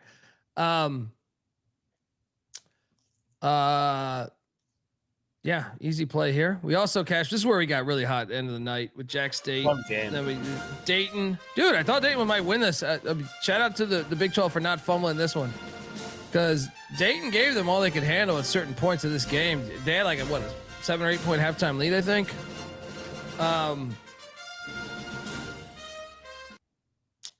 BYU though, second half, they made those adjustments. Richie Saunders. Dog. What did he go for now? 29. I know he was just like 29. Yeah. Rob Wright went for fucking 23. Man, I thought Dayton might have this one. I really thought Dayton had a 10-point lead in this game, man. I mean, this was a hell of a game. Both teams had double-digit leads. Dayton kind of hit him in the mouth off the opening tip, and then BYU stormed back out of the break, made some shots out of the half. Both teams made a bunch of threes. I think 26 combined threes for the game. That was a fun watch. And it was fitting Dayton covered and BYU won. I think that was the right result. I'm sorry. The chat, Go Beeves is making me laugh. I know, he's going crazy. He says Bieniek is a commie. Until public dismisses his comments about Thanksgiving, will not follow his bets. Yeah, it was fitting that Bieniek's last episode till Sunday was fucking that Thanksgiving. That was the worst take ever. I've never heard anybody shit on Thanksgiving. I was like, this guy's fucking out of his mind right now. Go Beavs, you're making me laugh, bro. You're making me laugh. I thought he was joking, and then I realized I was pretty drunk. I was like, God, he's actually serious that he doesn't like Thanksgiving. maybe he just isn't going to the right Thanksgiving, because Thanksgiving's a fucking banger. Nah, that's gotta be. I mean, I don't know. Some days I love the kid, but some days you fucking talk to him, I don't think he like that day. It seemed like he didn't like shit in life. You know what I mean? He's to get his fucking cock sucked or something. We got a prostitute fund for him. Then he didn't show up. He didn't show up. He's a fucking blowjob or something. Fucking just relax. We love you, Bieniek. Oh, muddle the turtle, Bieniek. Hopefully you're getting laid up there in Grand Rapids. Go in today. Tonight's the night, buddy. Tonight's the night. Swim in there. Actually, tomorrow night might be the night when we hit that money line. Just don't fuck up. Order chicken tenders tonight when you're with your buddies. All right, not at the sushi spot. Oh God. All right. Next up we have dude. How about this game? I caught the end of this fucking game. Wow. I wish I could say I called this as a dog. Doesn't surprise me. If this is the game I was expecting the whole month of November, by the way, from LMU, and it didn't happen until now, the final fucking days in November. Shout out to Stony Brook. The Seawolves go on the road, win outright as a 7.5 point dog. What? Damn, this close to 10.5. We would have locked this. We would have locked this at 10.5 last night. I know. This was wasn't it 7.5 on the show last night? It was, and we're like, no way. I think it was 8.5. I took LMU on the show though. That's crazy. I don't know. I feel like I should have. I don't know. This is a guy that goes to a lot of LMU games in his days in LA, and I don't think I would normally lay this many points with LMU unless they got fucking Hank Gathers back. May he rest easy. Shout out to those Seawolves, and then the worst play in the standalone game. I took North Dakota, and look, I even shot back at some people in the chat. I don't know if you caught me this morning. I wake up, they're like, this dude brought up someone's comment was like, this guy doesn't know shit. He's bringing up a game from 3 years ago or something like that.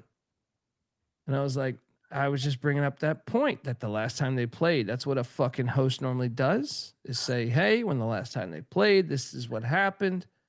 It was not my analysis of the handicap. My analysis of the handicap after watching Hawaii basketball for 20 fucking years is that I never like laying a gigantic number with Hawaii. So I snapped back at him with that. And I said, fuck you.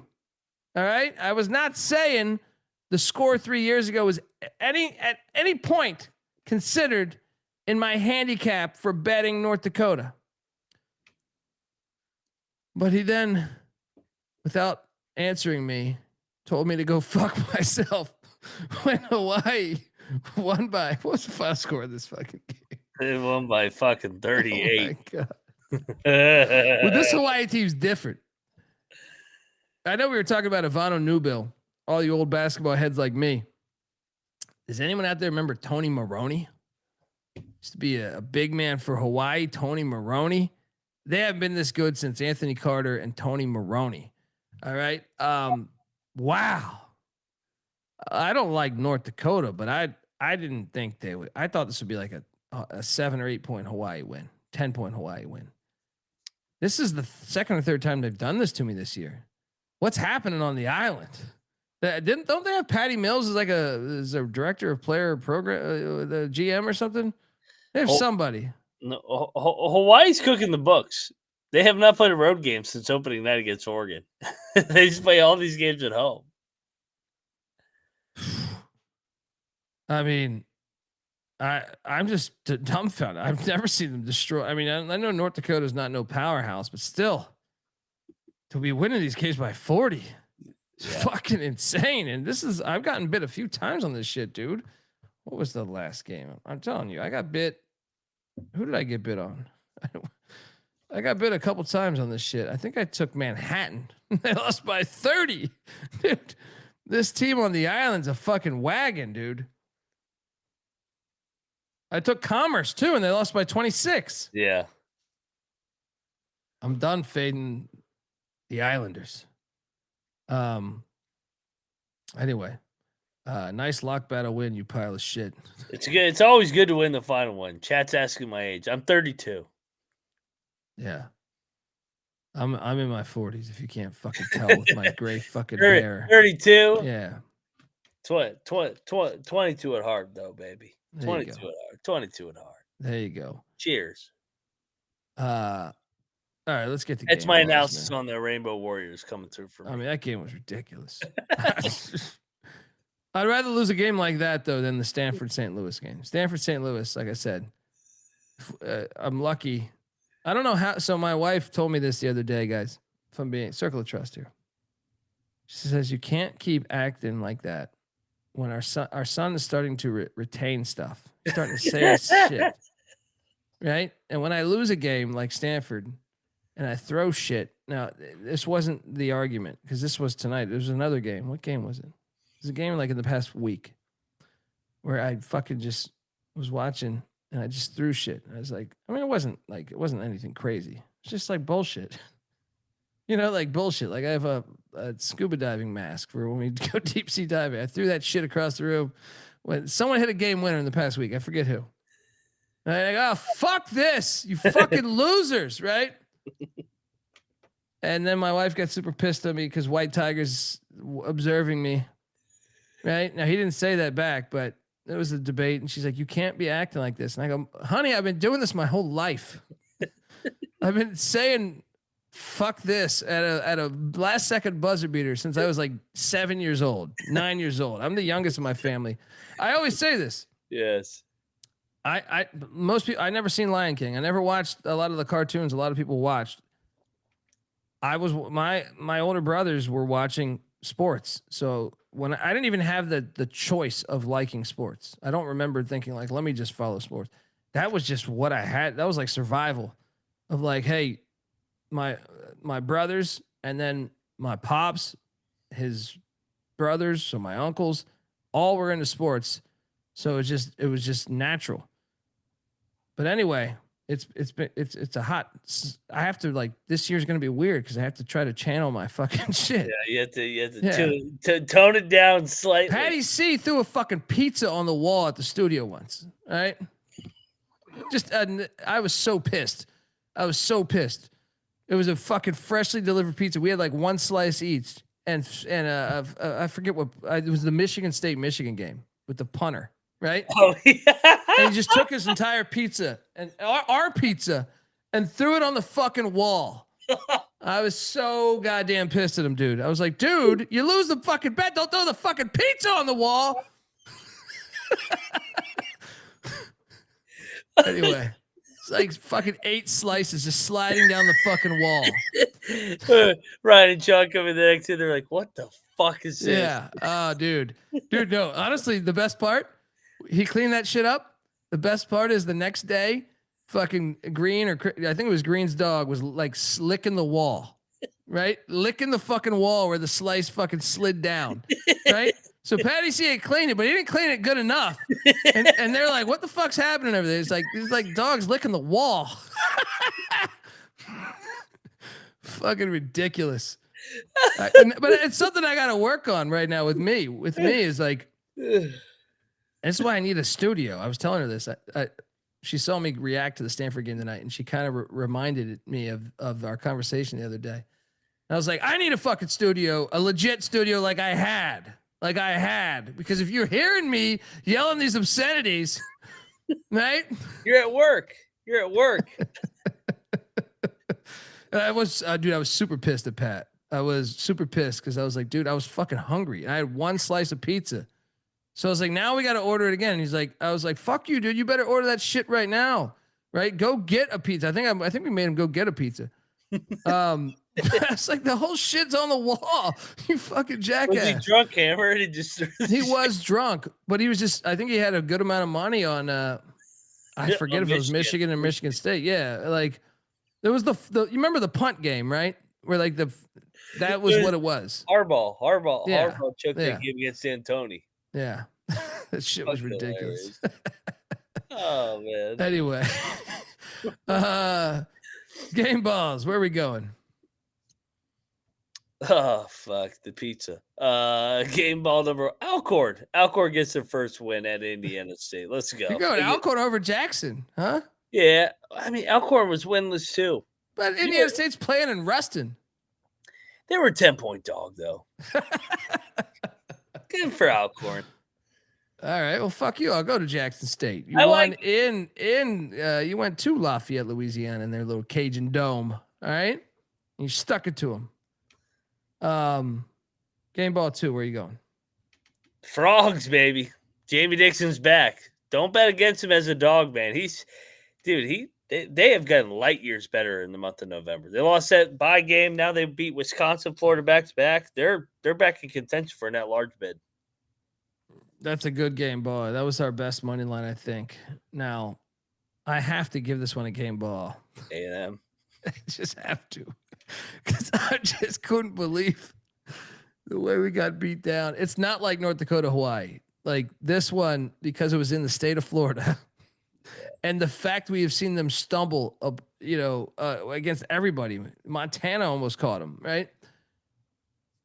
A&M's getting that game ball. They're getting that game ball. That was murder. Where are you going with the third game ball? I'm going your Buffs, man. Big 12 bias over here. Colorado back-to-back dog winners. They beat San Fran last night, and then they beat Washington by double digits. Fuck, they're undefeated. Tab Boyle. He's got him playing. He does. He's got him playing. All right. For my game ball, the final game ball. Let's go to I think it's VCU. You get a chance to take down little brother. You know they're too pussy to put you on the schedule. So you got to finagle some way to get yourself one of their tournaments and hope that they're man enough to meet you. And that's what happened. And then they did meet you and you stuck it to them by 18 points. VCU Rams. Take that, Kramer.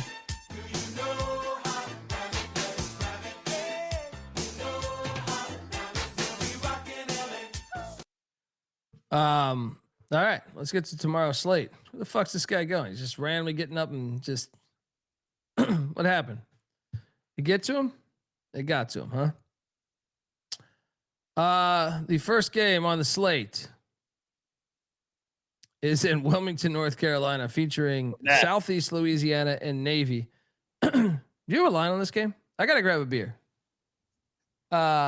Talk about this game if you can for 5 minutes. Navy versus Sila.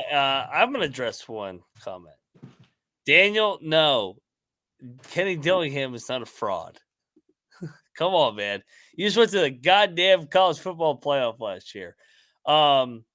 We got, let me pull up my fucking screen here. We got Navy in the Navy. This is a pick. It opened at 4.5. Now it's a pick. I will take Navy. Navy in Wilmington. This is a pick. What's this line? What's this line? Pick. Oh, let's lock Navy. Let's lock Navy. It opened at 4.5. It's down to a pick. One team got drilled yesterday. First off, they're closer. It's not as much travel. And then I think that crowd, because this is a doubleheader, right? Yes. The crowd will root for Navy. Wilmington, the city of Wilmington will root for Navy. Yeah, and they're without question. Without question. Yeah. Let's go. Does Navy have some injuries? Come on. I don't see any injuries. Yeah, I don't see any injuries either. Yeah. Navy lock with you. Double lock on the midshipman. You will not sink my battleship, Lions. Everyone's saying it's -5.5. What are we talking about? I thought you said it was at 1.5. I see it as a pick. Where? Just go. It's 5.5 is. I don't feel as confident with 5.5. Obviously, Hold on. 4.5 on FanDuel says May Kohler.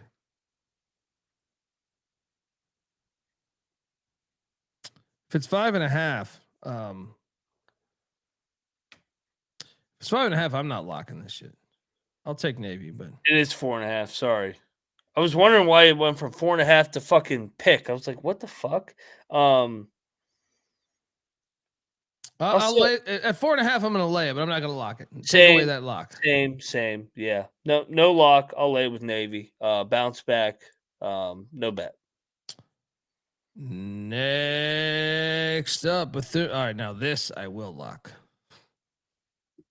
25.5. You know, to that motherfucker in the chat yesterday, or the comment section, whatever you want to say.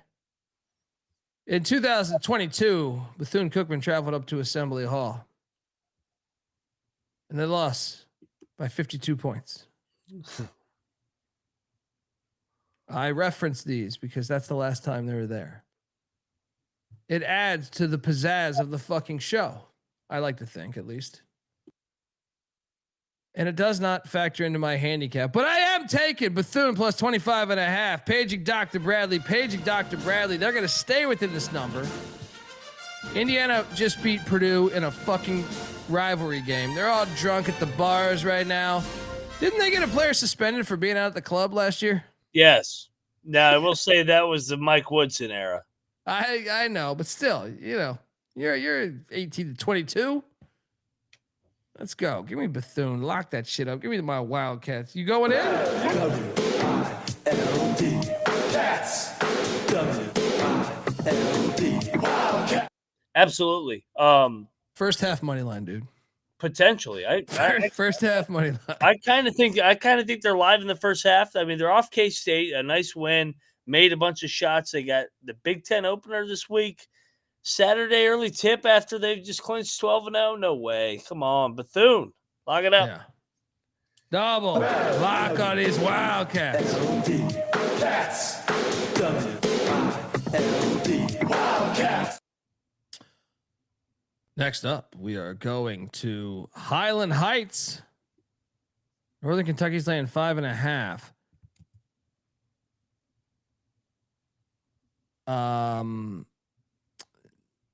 Northern Kentucky's been pretty good so far. I'm going to lay the 5.5. I know Boston's better than I would say some of their. I mean, Boston's a weird team because they occasionally get up. Right? They occasionally get up. Yeah. I'm going to lay the 5.5 though. What are you doing here? I'm going to take the points with Boston. No bet.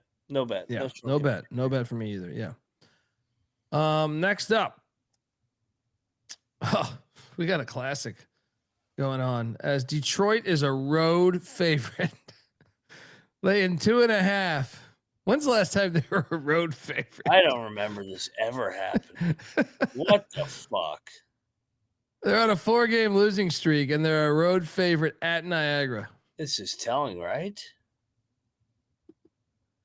Is Niagara off Duke, right? Or no, they played Howard. Yeah, they played Howard. Dude, what are we doing though? What?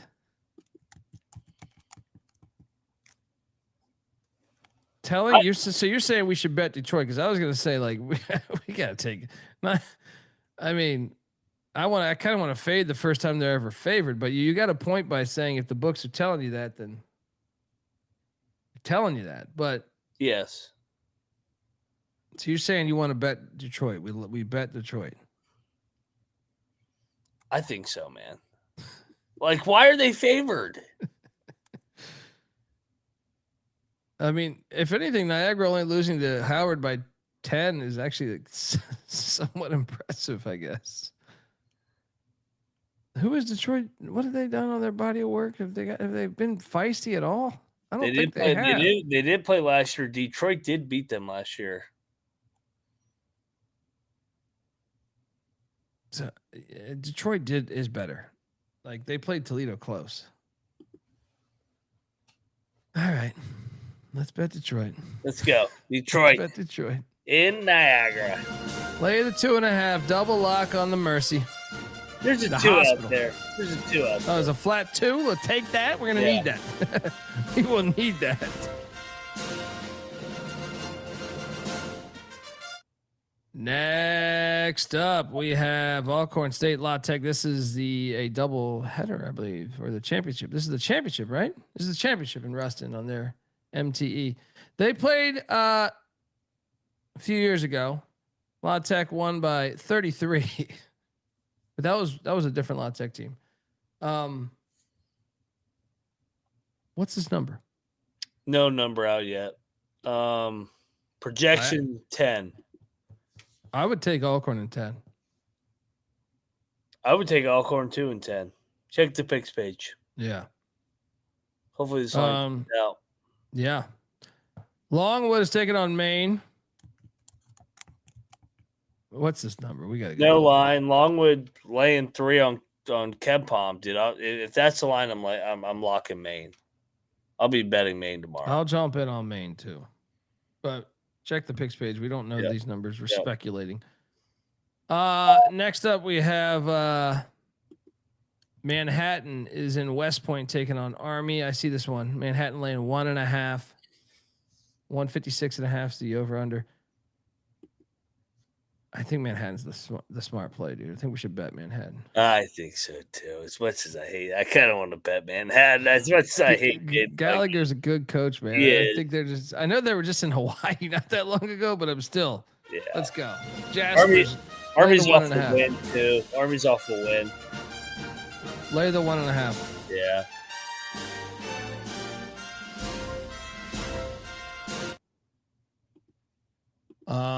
Double lock on those Jaspers. Next up, VMI is taking on UCF. UCF laying 24.5. Stop it. What is this? Give me VMI.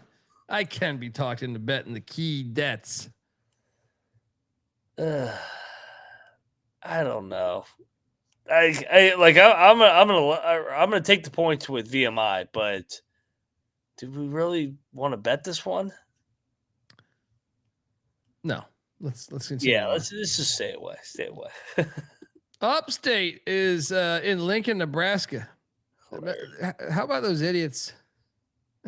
What is this game? Nebraska's the phoniest 7-win team in college football, or 8-win team. What are they? They're just a phony. They got their ass up today. They're phony and everything. I was on Sports Grid earlier in the day, and the other guests were like, "Yeah, we smashed Nebraska +6 against Iowa." They went around to me, and I was like, "Don't ask me," because I was like, I think I was going to destroy them, but they did, and I said that. And look, Nebraska didn't beat anybody good all year, really. I mean, Cincinnati. That's their claim to fame. In football, they're a basketball school now. Is my point. Yeah. They're laying 25.5 against Upstate. That's too much. Way too much. We're locking up Upstate, dude. Absolutely. Like, yes. What? Double lock on Upstate. 25.5. Upstate's solid this year, man. I remember I hit on the money line with them at Cal Baptist. I think was that opening night, one of the opening days. No, they won at Fresno. That's what it was. They won at Fresno. Cal Baptist beat them the game before, but played them really close, right? Yeah. And they've been chippy on the road. I mean, fuck, let's go. Yeah. They only lost by 13 in Wilmington. Wilmington might be better than Nebraska. Yeah. I think it's far-fetched. All right, so look, pre-episode, Mac was talking to me about we like some of the bets, but I was saying that the football slate is so fire. You know me, I got the FCS games, I got the D2 games, I got D3, I got everything. Tomorrow's just a football day. But I said, damn, there's like 5 or 6 fire college basketball games. It's not a shit ton, but there's 5 or 6 ones that I'm really excited to check out. And one of them, Mac, is an 18.5 point spread. And it's this one right here. I just want to be able to watch this game. Why is Marquette in the background? Anyway, High Point is taking on Western Carolina. Hilarious. That makes me wonder if I did this more than once. I like an in-state game. Western Carolina, I had some intel that they're going to be good this year. I don't know that intel's turned out to be good. They're 3-3, but High Point is must-watch TV to me. They're laying 18.5. Now this stadium does get lit, but I'm taking the fucking points, Mac. Give me these Cats in an in-state game plus 18.5. Do we have a look ahead potentially for High Point? They got Southern Illinois. I mean, that's kind of a bigger name. They got a Missouri, them, yeah. Missouri Valley coming to them. Yeah, I'll lock up Western Carolina. Let's go. Let's go on these Cats. 18.5. Tim Kraft and company. Man, let's go. Tim Kraft was in the Big South, and he's played before this. He was at Gardner-Webb. So when Gardner-Webb was actually good. So yeah, let's go. Yeah. Also, Moon Township, Pennsylvania is playing home to this classic. Southern Utah and Stetson doing battle. We cashed on Southern Utah today. Can they do it again for us? What's this number? There's no way there's a line out on this game. No lines. Southern Utah -2 on KenPom. Ooh. I don't know about that. Give me the points. Yeah. I think I would take the points too if I had to. I have no idea. How about this one here? Tennessee Tech getting 33.5 against Blue Cane. And the Georgia Dogs. Give me the points. Actually, no. Snow White fucks these teams up, right? No, I'm still taking the points. He does. Yeah. Georgia wins by 30. I'm taking the points. No bet. Next up, we are going to the beautiful city of Indianapolis, where the Metros are hosting the Eagles of Morehead State. I see IUPUI laying 2.5. Give me the Metro, or give me the Eagles. Give me the Eagles. No bet. Give me the Eagles. Well, when was the last time IUPUI played a fucking home game? LIU? I mean, no one's going to be at these games, right? Yeah, but they're back at home. I love how their stadium's called the Jungle. They're completely ripping off ECU. I'm locking up IUPUI. Let's go. Let's go. You're a maniac. I think Morehead's a good matchup for them. I don't think Morehead's good at all. Moneyline Mac locking up IUPUI. I draw my line in the sand with the shit ass IUPUI team. The voodoo works tomorrow. Monmouth is taking on Lemoyne. What is this number? Because I might have a bet here. Probably doesn't have no number. Monmouth laying 7 on KenPom. Huh. I would take Lemoyne then if I had to. So would I. Next up, Merrimack Hofstra at the Palestra. Number? We gotta have one on this, right? Decent game. Probably one of the better games. Of the day. I don't see it. Yeah, no number. Hofstra laying 6. I like Merrimack. I'm going to take both dogs at the Palestra tomorrow. I'm going to lock them both, just FYI. No, I think I would go in on Merrimack too if it's 6. I think I would go in. Yeah. I'm on Merrimack and I'll be on LaSalle too when we get to them. All right, we got a real number for this next one. The Delaware State Hornets are getting 11.5 in Baltimore against these Retrievers. What? I think we got to lay it, dude. This is where I remind you. Yeah. That they should be 0-2 against D2 schools. Yeah. They're 1-1, but yeah, maybe 11.5 makes sense actually the more I'm looking at this. I think we might have found the worst team in college basketball. Dude, they hadn't been bad the last couple of years. I'm just looking at what was it? It was they lost to Temple by 18, lost to Syracuse by 40, lost to Niagara by double digits, bro. New Haven by double digits. Then Keene or whatever the fuck we call that one loses by Keene. They beat Keene by 2 in overtime. Yeah. And then Virginia State, another D2 school, catches them by 4 at their place. I can't take that team. Give me the Retrievers. No bet. You talked me into it, but I don't want to bet UMBC. Yeah, don't bet this. I don't like laying 11.5 with fucking UMBC. Fucking team's fucking horrible. They had to hit a bank 3 against fucking Wagner. Yeah.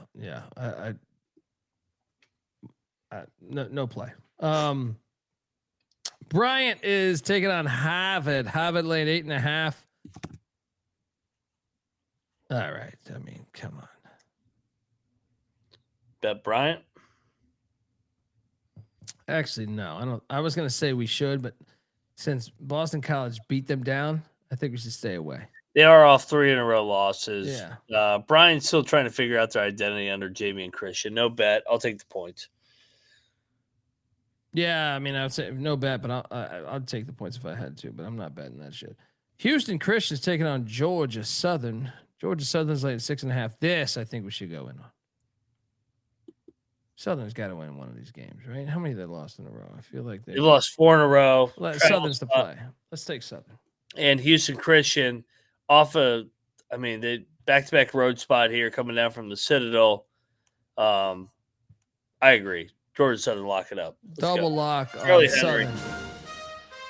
Shout out to Billy in the chat. He won a 10-game parlay. Thanks to you guys last night. Cheers, man.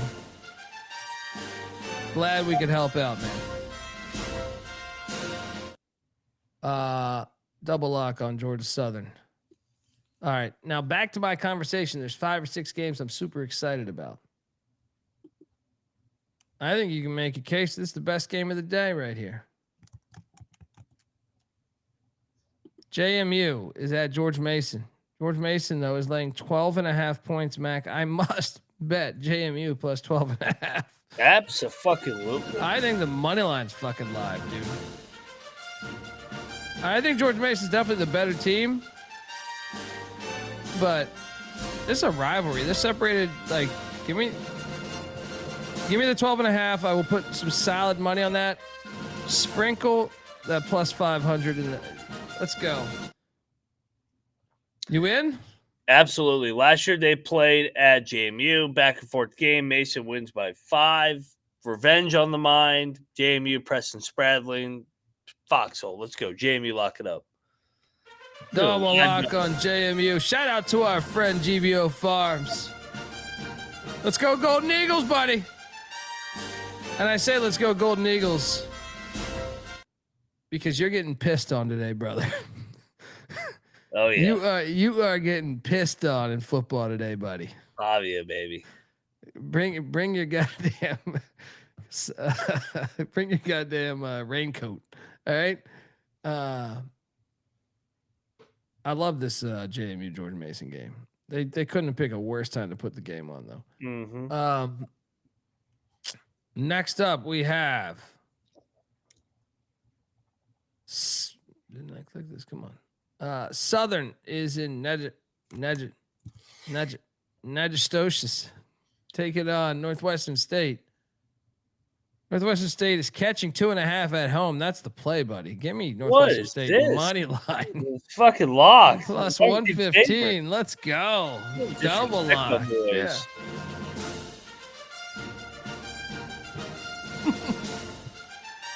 I mean, what's going on here? Plus 115 right now. Money line.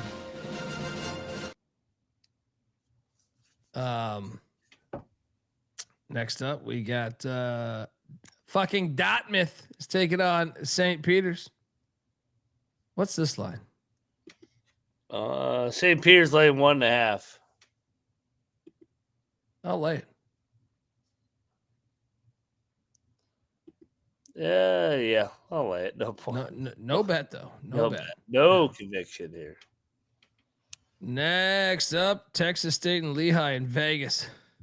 How many people are going to be at this game? 0. There's going to be a line out here. Texas State, Ken Palm, -4. I'm going to lock Texas State. Lehigh, there's no way Lehigh keeps it this close again, right? I'm locking Texas State. They just got drilled today. I'll lay the 4 at Texas State.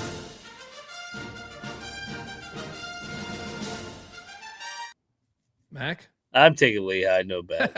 I don't trust Texas State laying fucking points. And they could go out in the town in Vegas, dude. That's a scary thought. I don't like the back-to-back here. Next up, Bellarmine is taking on Northern Illinois in DeKalb. Line?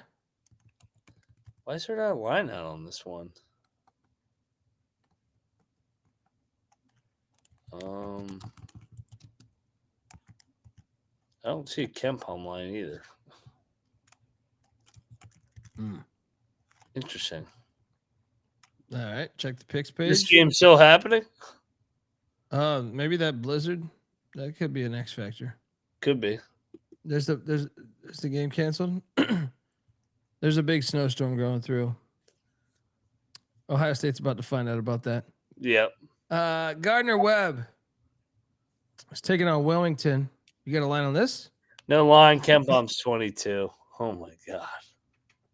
We got to take. I got to take Gardner Webb. No bet. Just because it's in-state battle. It's in-state. Like, come on, 22. Have some pride. I don't bet that because I think Wilmington could actually achieve that with the crowd behind them. Game's canceled. Okay. Game.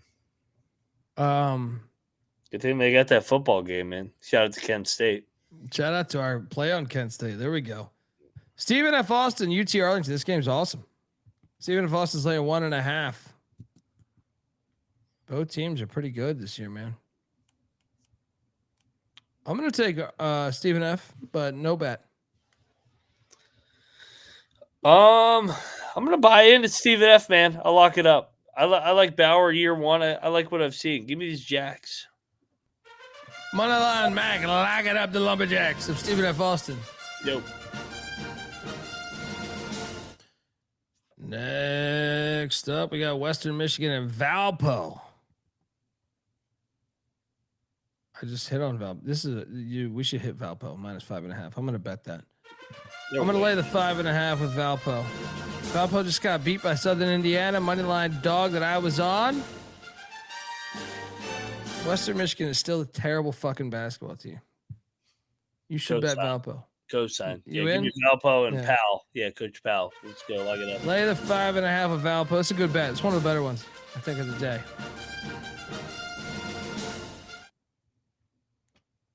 Next up, we have Lipscomb and Semo. Lipscomb's laying 1.5. I'm done fading Lipscomb. Give me Lipscomb. They made me eat shit a lot this year. What are you doing here, buddy? Let's get them rolling here. I'll lay it. I'll lay it with the old Bison. It's a fringe bet for me. It seems trappy. It seems a little trappy to me. I think it should be at like 4.5 or 5. So you're right. I'll say away. Yeah. Air Force is in. This game blew my mind. I had to readjust the slide because they're in Rapid City, South Dakota. Why? Why can't they play at their homes? Like what? Is this a doubleheader? I don't think. If so, I missed the other one.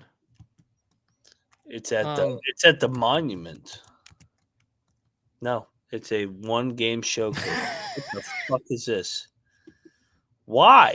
Well, even better is the fact. What time is this game? 4:00. Their fans. They play in a football game in Vermilion. How far is Rapid City from Vermilion? I gotta find this out right now. These fucking idiots.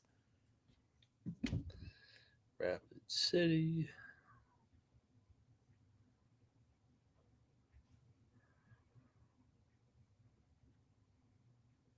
$8 hours? Hell, aren't they in the same state? Let's see. 5 hours. Did you pull that up? Yeah, Vermilion. Yeah, 5 hours. This fucking AI. The AI on Google's full of shit. Fake news. Yeah, AI. Told me 8 hours and 35 minutes. Oh, kiss my ass, AI. Yeah. Either way, though, none of those South Dakota fans that are hosting a playoff game are going to drive over to Rapid City. Now, the problem is this. Air Force is terrible. But they did beat South Dakota 2 years ago, and they played this exact matchup. Yes. I'm locking Air Force. They're winning this game outright. This is a karma game. You're locking this? Yes. I can't. I can't lock this one, but I'm not laying points at South Dakota on a fucking neutral. This is a neutral. Air Force will have just as many fans. Give me 3.5 fans, hour or 3.5 fans. hours, points, fans. You name it. 3.5's the number. Air Force money line. Let's go. Moneyline Mac is locking up Air Force and my guy Joe Scott. Great guy. All teams favored.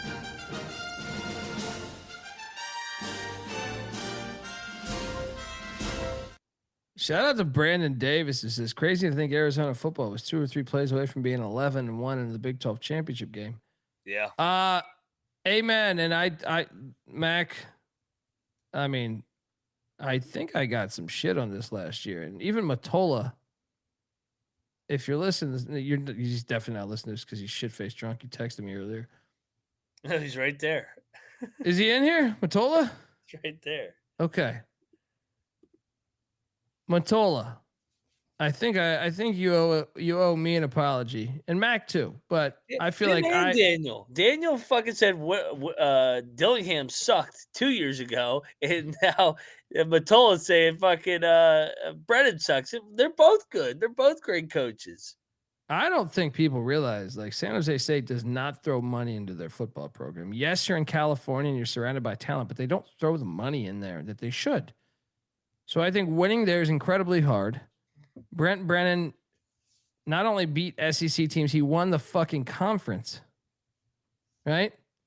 I mean,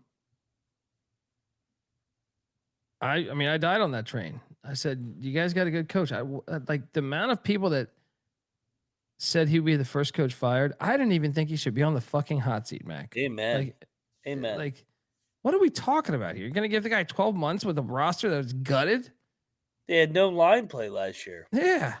And Jonah Coleman, one of the better running backs in the nation, left too. So, Matola, I'm waiting for that apology. You owe me some of those jalapeno poppers that you get at your goddamn Arizona Applebee's. also fucking fired Rich Rod, so they're they need to be humbled every now and then. Like fucking idiots. You fired fucking Rich Rod to get you to a fucking Pac-12 championship. Be thankful. Yeah.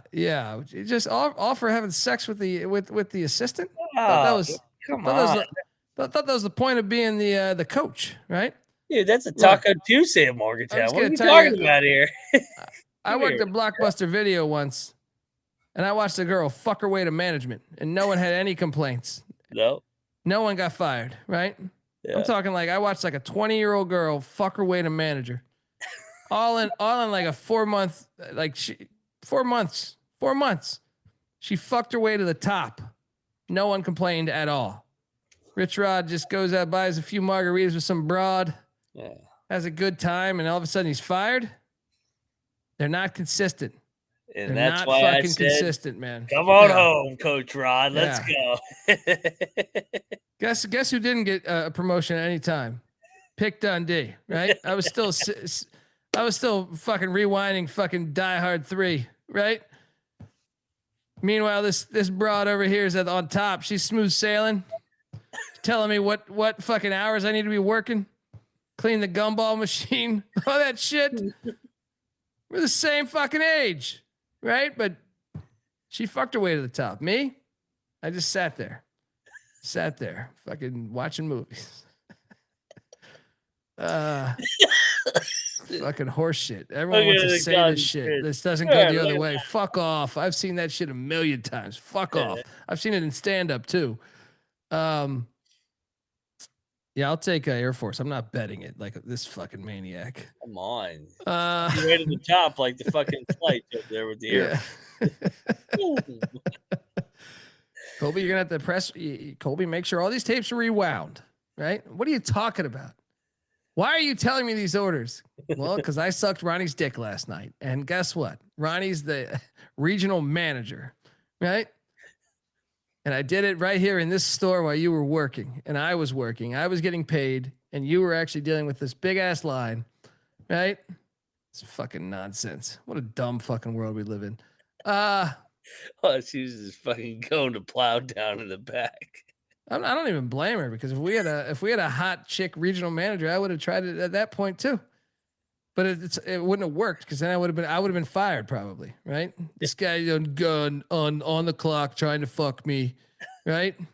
Just doesn't work like that, you know.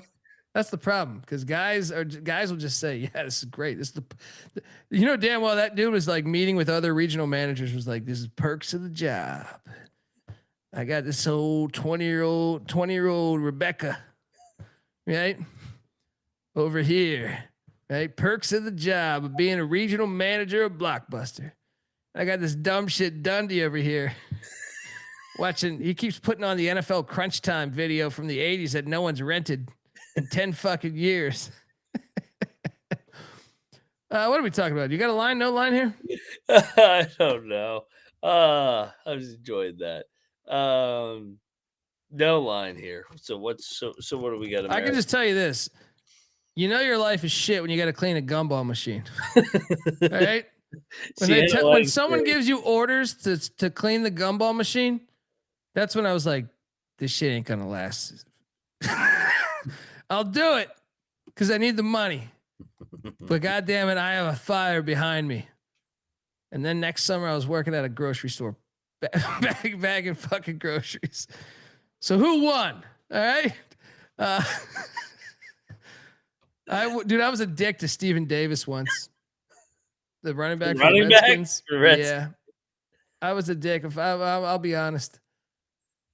I knew he signed this gigantic deal with the Redskins, and he came in and dude, I was the fucking guy. If you had a late fee, I'm the one you want to fucking have. You know what I mean? Like, I was just like, because there was no way back. They were so dumb. They didn't even like look at how many people, like which people working at Blockbuster would value the late fee or not. You didn't have to list a reason. So I would just waive. I was pretty easy to go with.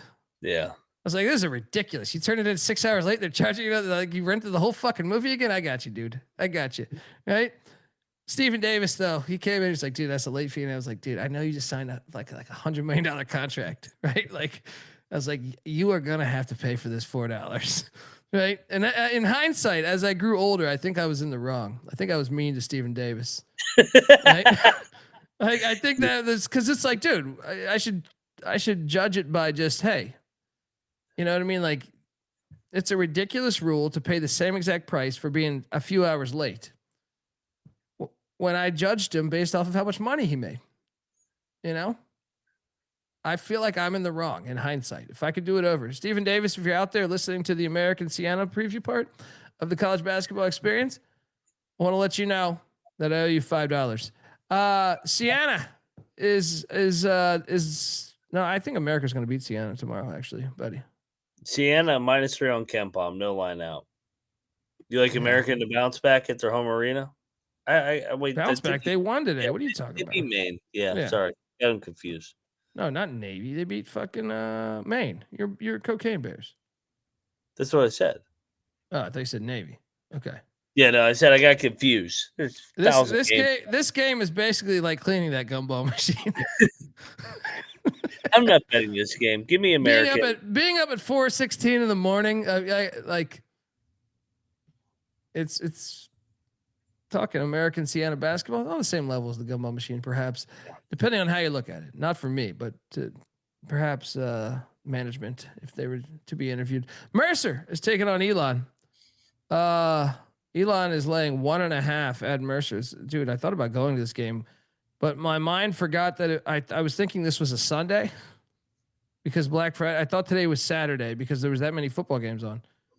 Now I'm not going to this game, but I will take What's the line? Elon's laying 1.5. I like Mercer. I'm not betting it. No bet. I'm with you. Next up, we got South Carolina State and Winthrop.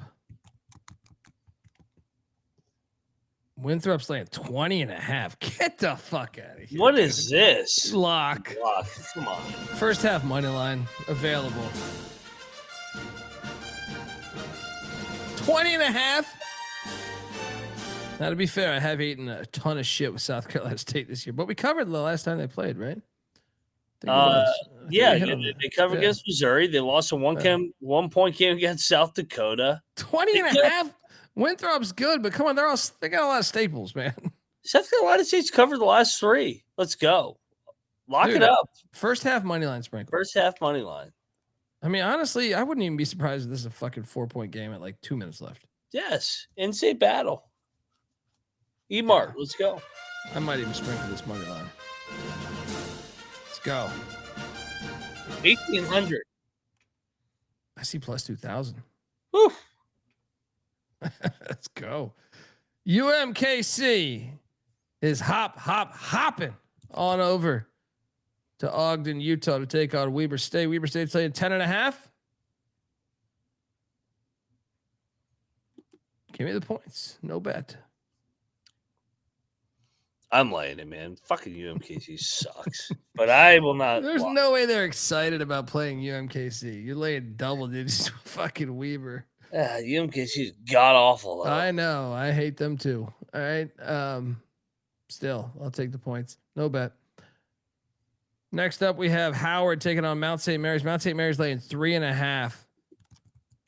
Okay. This has got to be the Mount spot. Agreed. They've been playing all these. They haven't played a home game since November 7th.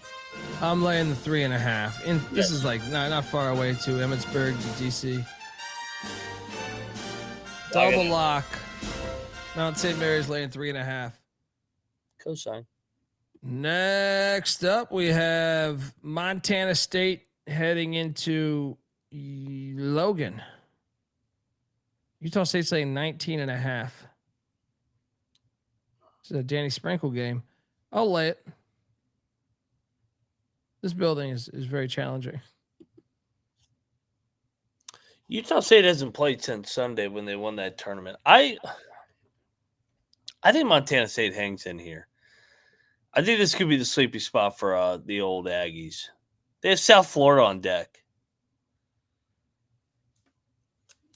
You locking it? I'm going to lock it. That's too many points for Montana State, who's a good program. Bieniek. Bieniek. That's insulting. That's when you know it's 4:20 in the morning. Mac is locking. Mac is locking up Montana State plus 19.5. Yeah, you know it's not Bieniek because Bieniek has never taken a fucking underdog in his life. Oh, sorry, dude. That's funny. That's funny. Bieniek, have another Capri Sun, pal. All right. Flip it though. The straw in the back of the pouch that's the secret of the pros. All right. You'll be sitting there trying to get that straw in for 30 fucking minutes. Hilarious. All right. Central Arkansas is in Jonesboro. Dude, this is our play. We're live, dude, right? We're live here. What's the number? 10.5? Yeah. Dude, Shulman's a good coach. 10.5. Central Arkansas lock. Yep.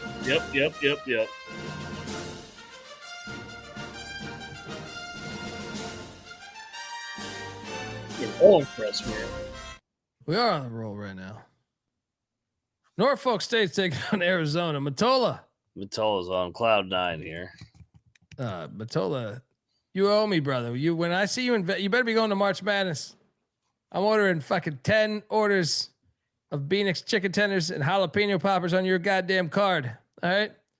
And I will eat none of it. I'm just ordering it for the fact you said Brent Brennan can't coach shit. Arizona's laying 33.5. I will lay it. Part of me wants to take, like, Norfolk's is a respectable program, but it's just so far away too. I gotta lay it. No bet. Lay it, no bet. Georgia Tech, not Texas Tech. Georgia Tech's taking on Drake. No line here. Thankfully. Georgia Tech laying 3 on Kempom. I got to take Drake. I don't lay points ever with Stoudemire. Drake all day. Get this fucking Georgia Tech. Drake will be a lock. If I see you with plus in front of Drake, I'll bet Drake. Georgia Tech's terrible. Fuck out of here. Next up, Ball State. I did throw this behind that. What the fuck's going on here? Is taking on the Raging Cajuns. No line, back to back. Actually, no. Wait, it's not the Raging Cajuns. It's Lafayette the Leopards. I fucked this up. Oh.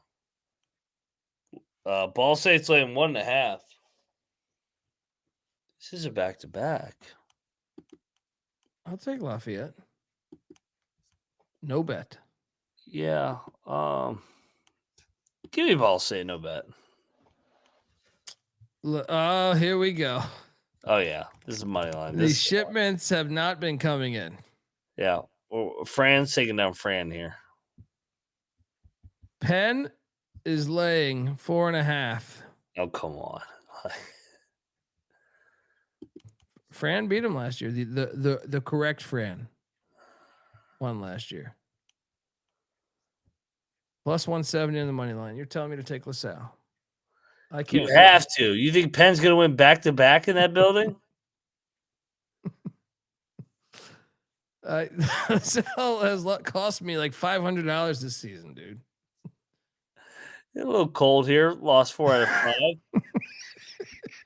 Dude, LaSalle money line. This is come on. All right.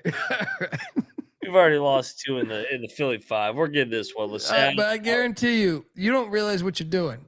If they lose and I start cursing at the screen, my wife is gonna fucking start really hating me. All right. I'm telling you, it's gonna put me in danger. All right. Because this LaSalle team, I feel like is responsible for like six of my outbursts. All right, so far this season. Let's go. Give me these Explorers. Plus 165. I see a 170 out there. Wrong team favored.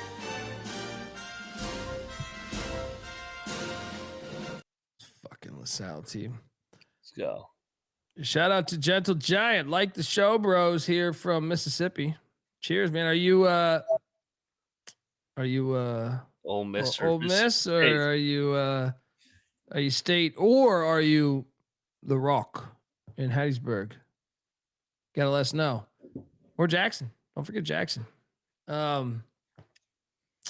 Yeah, so double lock on LaSalle. Next up, we got Seattle and Santa Barbara doing battle in Vegas. Line? No line. Seattle and KenPom 5. We should take Barbara if they're getting points. I will probably lock Santa Barbara if that's the case. Same. Check the picks page. Riverside is taking on Dixie State. Dixie State's laying 4.5. I mean, Riverside kind of sucks, right? But they've won a couple in a row, right? They beat Lavin and they beat 4.5. That's fucking a big number for Dixie. Let's take Riverside. I'm not betting it though. No. I'm not betting it either, but I'm saying I think Riverside's the play. They've won a couple in a row, starting to show. Yeah. Oh, he says Southern Miss. That's how I know. That's the well played. Well played. From an ECU guy, Southern Miss, feel like chances are you're a really solid human being, especially since you're watching this show. Shout out to Gentle Giant 2525. Next up, Pepperdine, Fullerton. Pepperdine's laying 3.5 at Fullerton. I'm thinking Pepperdine's the play. Pepperdine's got to be the play. They played all right the other night, man. Or no, not the other night. 2 nights ago. 2 games ago. Stephen F. Austin game. I'm on Pepperdine. I'll take Pepperdine too. You betting this thing? Yeah, I'm gonna.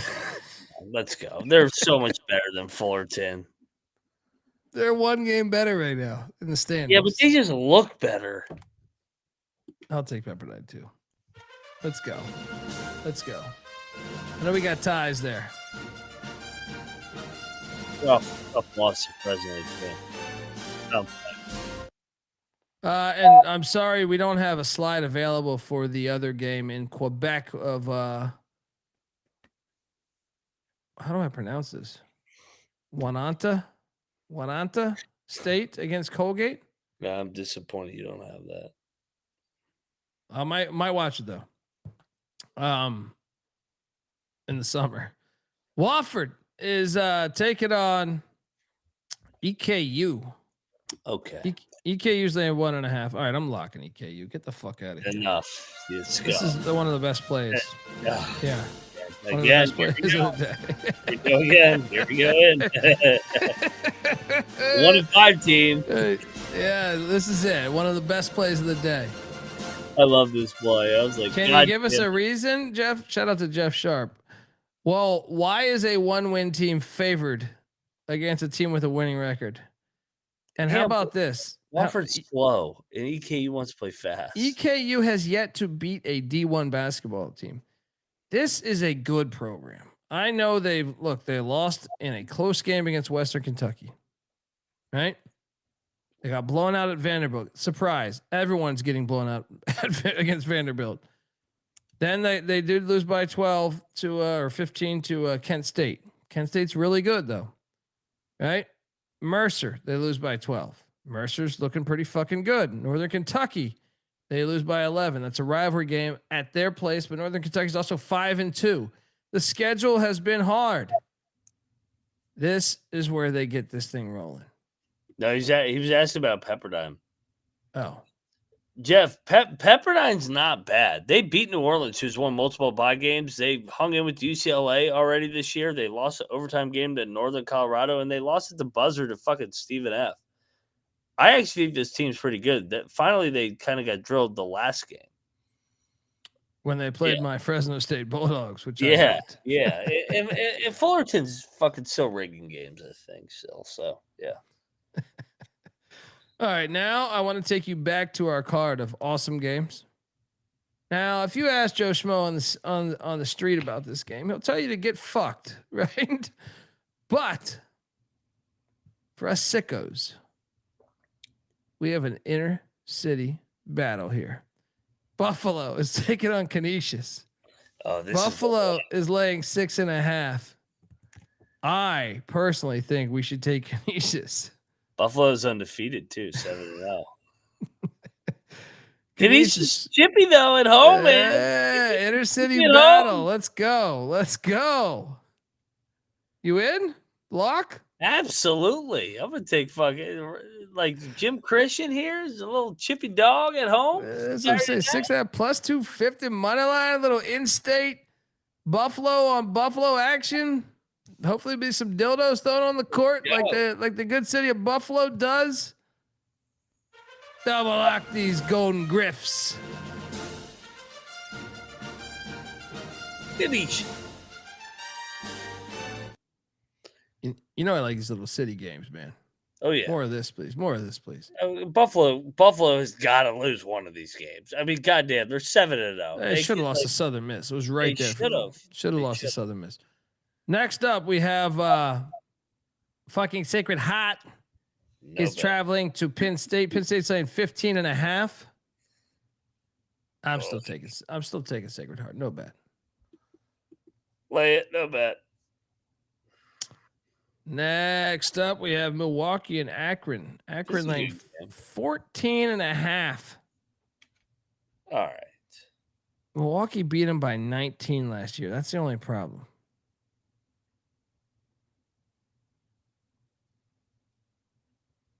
For them to beat them by 19 last year and for Akron to be favored by 14.5. I mean, Akron's off the fucking the Virgin Islands strip. They're destroying everybody, though. Yeah, they lost their last game. Yeah, you're right. Let's go Milwaukee in the points. I'm Milwaukee, man. I think Akron's gonna win. I don't think it's gonna be by 15 plus. I think the Akron love has gone a little too far now. Moneyline Mac, lock it up. The Panthers of Milwaukee. I mean, shit, the line last year was a fucking pick. Yeah. Little Rock is in Carbondale. Catching 13.5. We should lock up Little Rock here. 13.5. 13.5. I'm definitely taking Little Rock. You can talk me into a bet. I hate Darryl Walker. I'm gonna lay it. No bet. I'm not touching this game. Oh, here comes one of the better games of the day. DePaul, LSU. Can Cannabis Capper knock off the 6-0 LSU Tigers? People are thinking national championship in Baton Rouge. What Lane They've had wins against Tarleton without their best player. New Orleans and Master P. The Airport, Alcorn State, Omaha, and Drake. And DePaul and Boston College are on deck. You got a number on this? I see LSU -7 on KenPom. I will be on DePaul if it's 7. Yeah, I will too. No bet. Or there's no line, so no bet right now. Yeah. Check the picks page. It's annoying All that's taking forever. Let's go to Canada, eh? Fordham and Albany. Fordham's laying 5.5.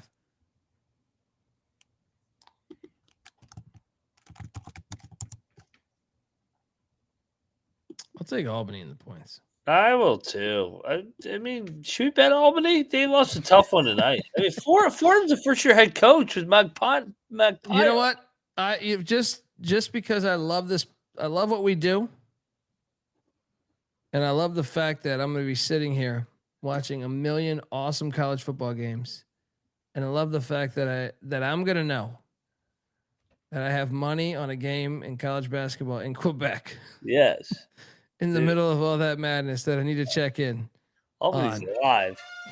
Give me these Great Danes. Great logo too. I mean, the Great Danes just in general. Let's go.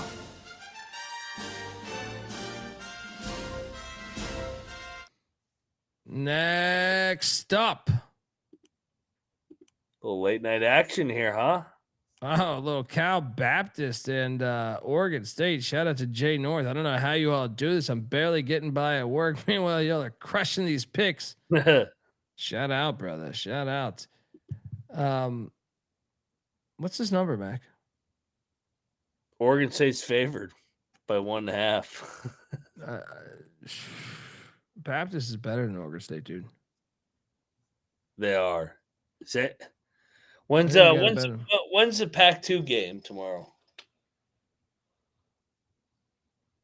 That's a good question. Is that a night game? Why do I think it is? Let me see. 6:30. That thing runs about 3 hours. So right in there ain't gonna be nobody at this game. We should bet Cal Baptist. They're better right now. They're playing better basketball. Yeah, Oregon State. They're off the trip. They went 0-3. I'm not a fan of the team. Let's go Lancers. Yep.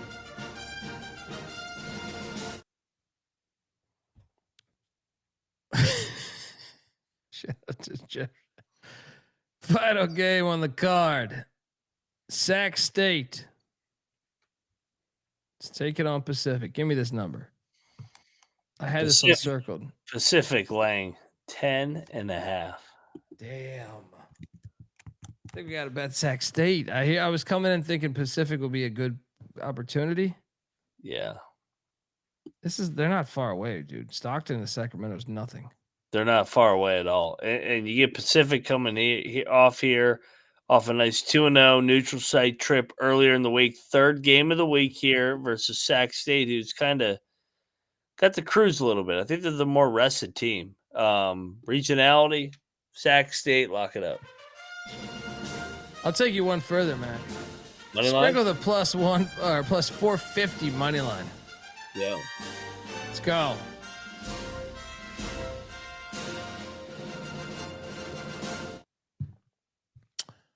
That is our show.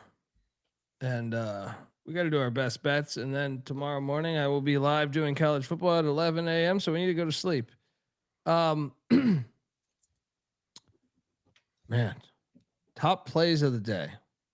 I kind of think Sac State just qualified. But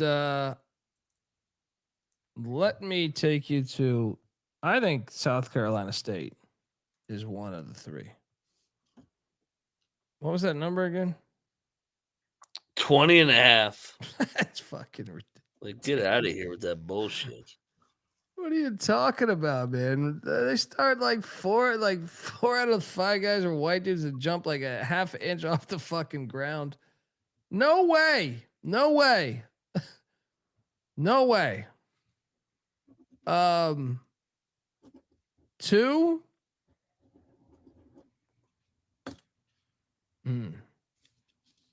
The problem is some of these lines I don't even fucking see here. I'm gonna say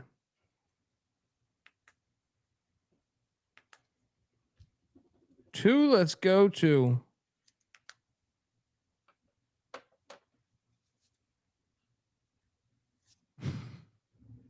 Hilarious Slate. you know what, man? I tend to think. I guess there's still blowout potential. 2. I'm gonna say Georgia Southern against Houston Christian. I think Georgia Southern's gonna stick it to them tomorrow. 3.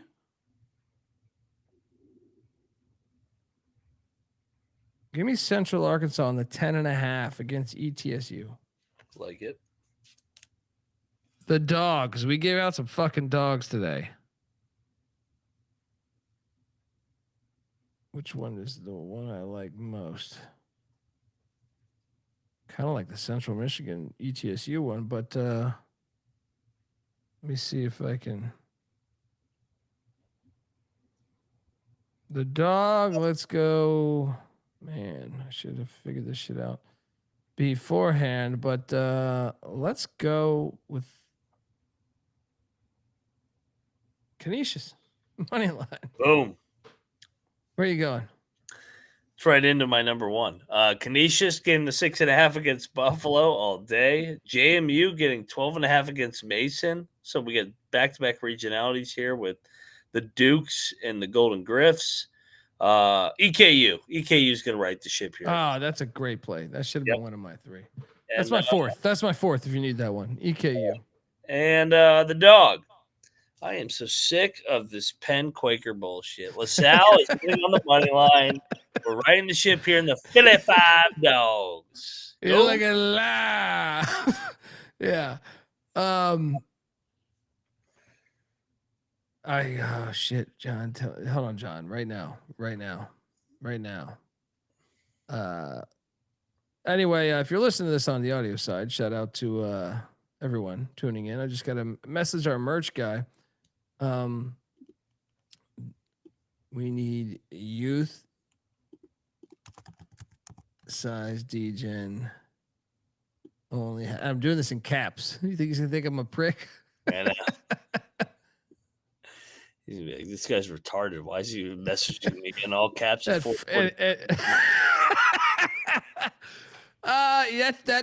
true. He's gonna definitely think I'm on cocaine, right? Motherfucking Dundee guy's a fucking whack job. Folks, that's our show. Moneyline Max on Twitter at Moneyline_Mac. I'm on Twitter at TheColbyD. I will be on talking college football with the great Terrell Furman in about 5 hours. Fire day tomorrow. Let's go. Let's get some greenbacks. All Mountaineers kick off here in 5 hours or 6 hours, whatever it is. Beat Texas Tech. Cheers, beards, go ears. Let's go. Till next time. And by the way, look, the amount of people that hit me up for this song. Sorry if I don't explain in every DM. This was a song for a pilot I had made that's absolutely fucking horrible. But the song is good. And shout out to Mocha Only, MokaOnly, for doing it for me. Great guy. I'd known him for like 20 years, and I hit him up when we were doing the pilot, and he gave us this shit. So anyway, it's not out there on iTunes. You won't ever find it. But I can send it to you if you want. But anyway, have a wonderful night. This is the college basketball experience. You better start thinking about yours. And we out of here.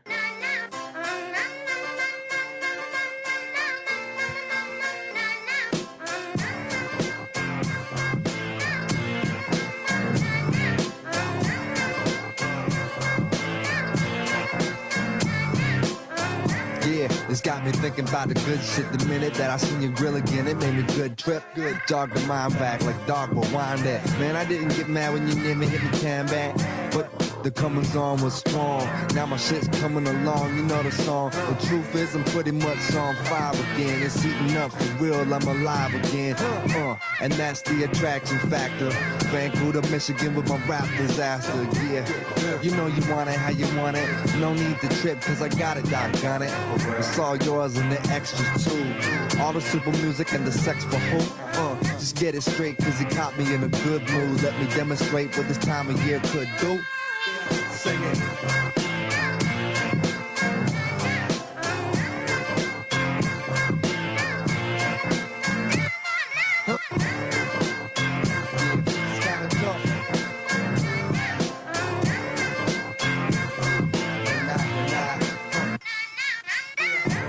Last time you got the hot chick that I made, I was not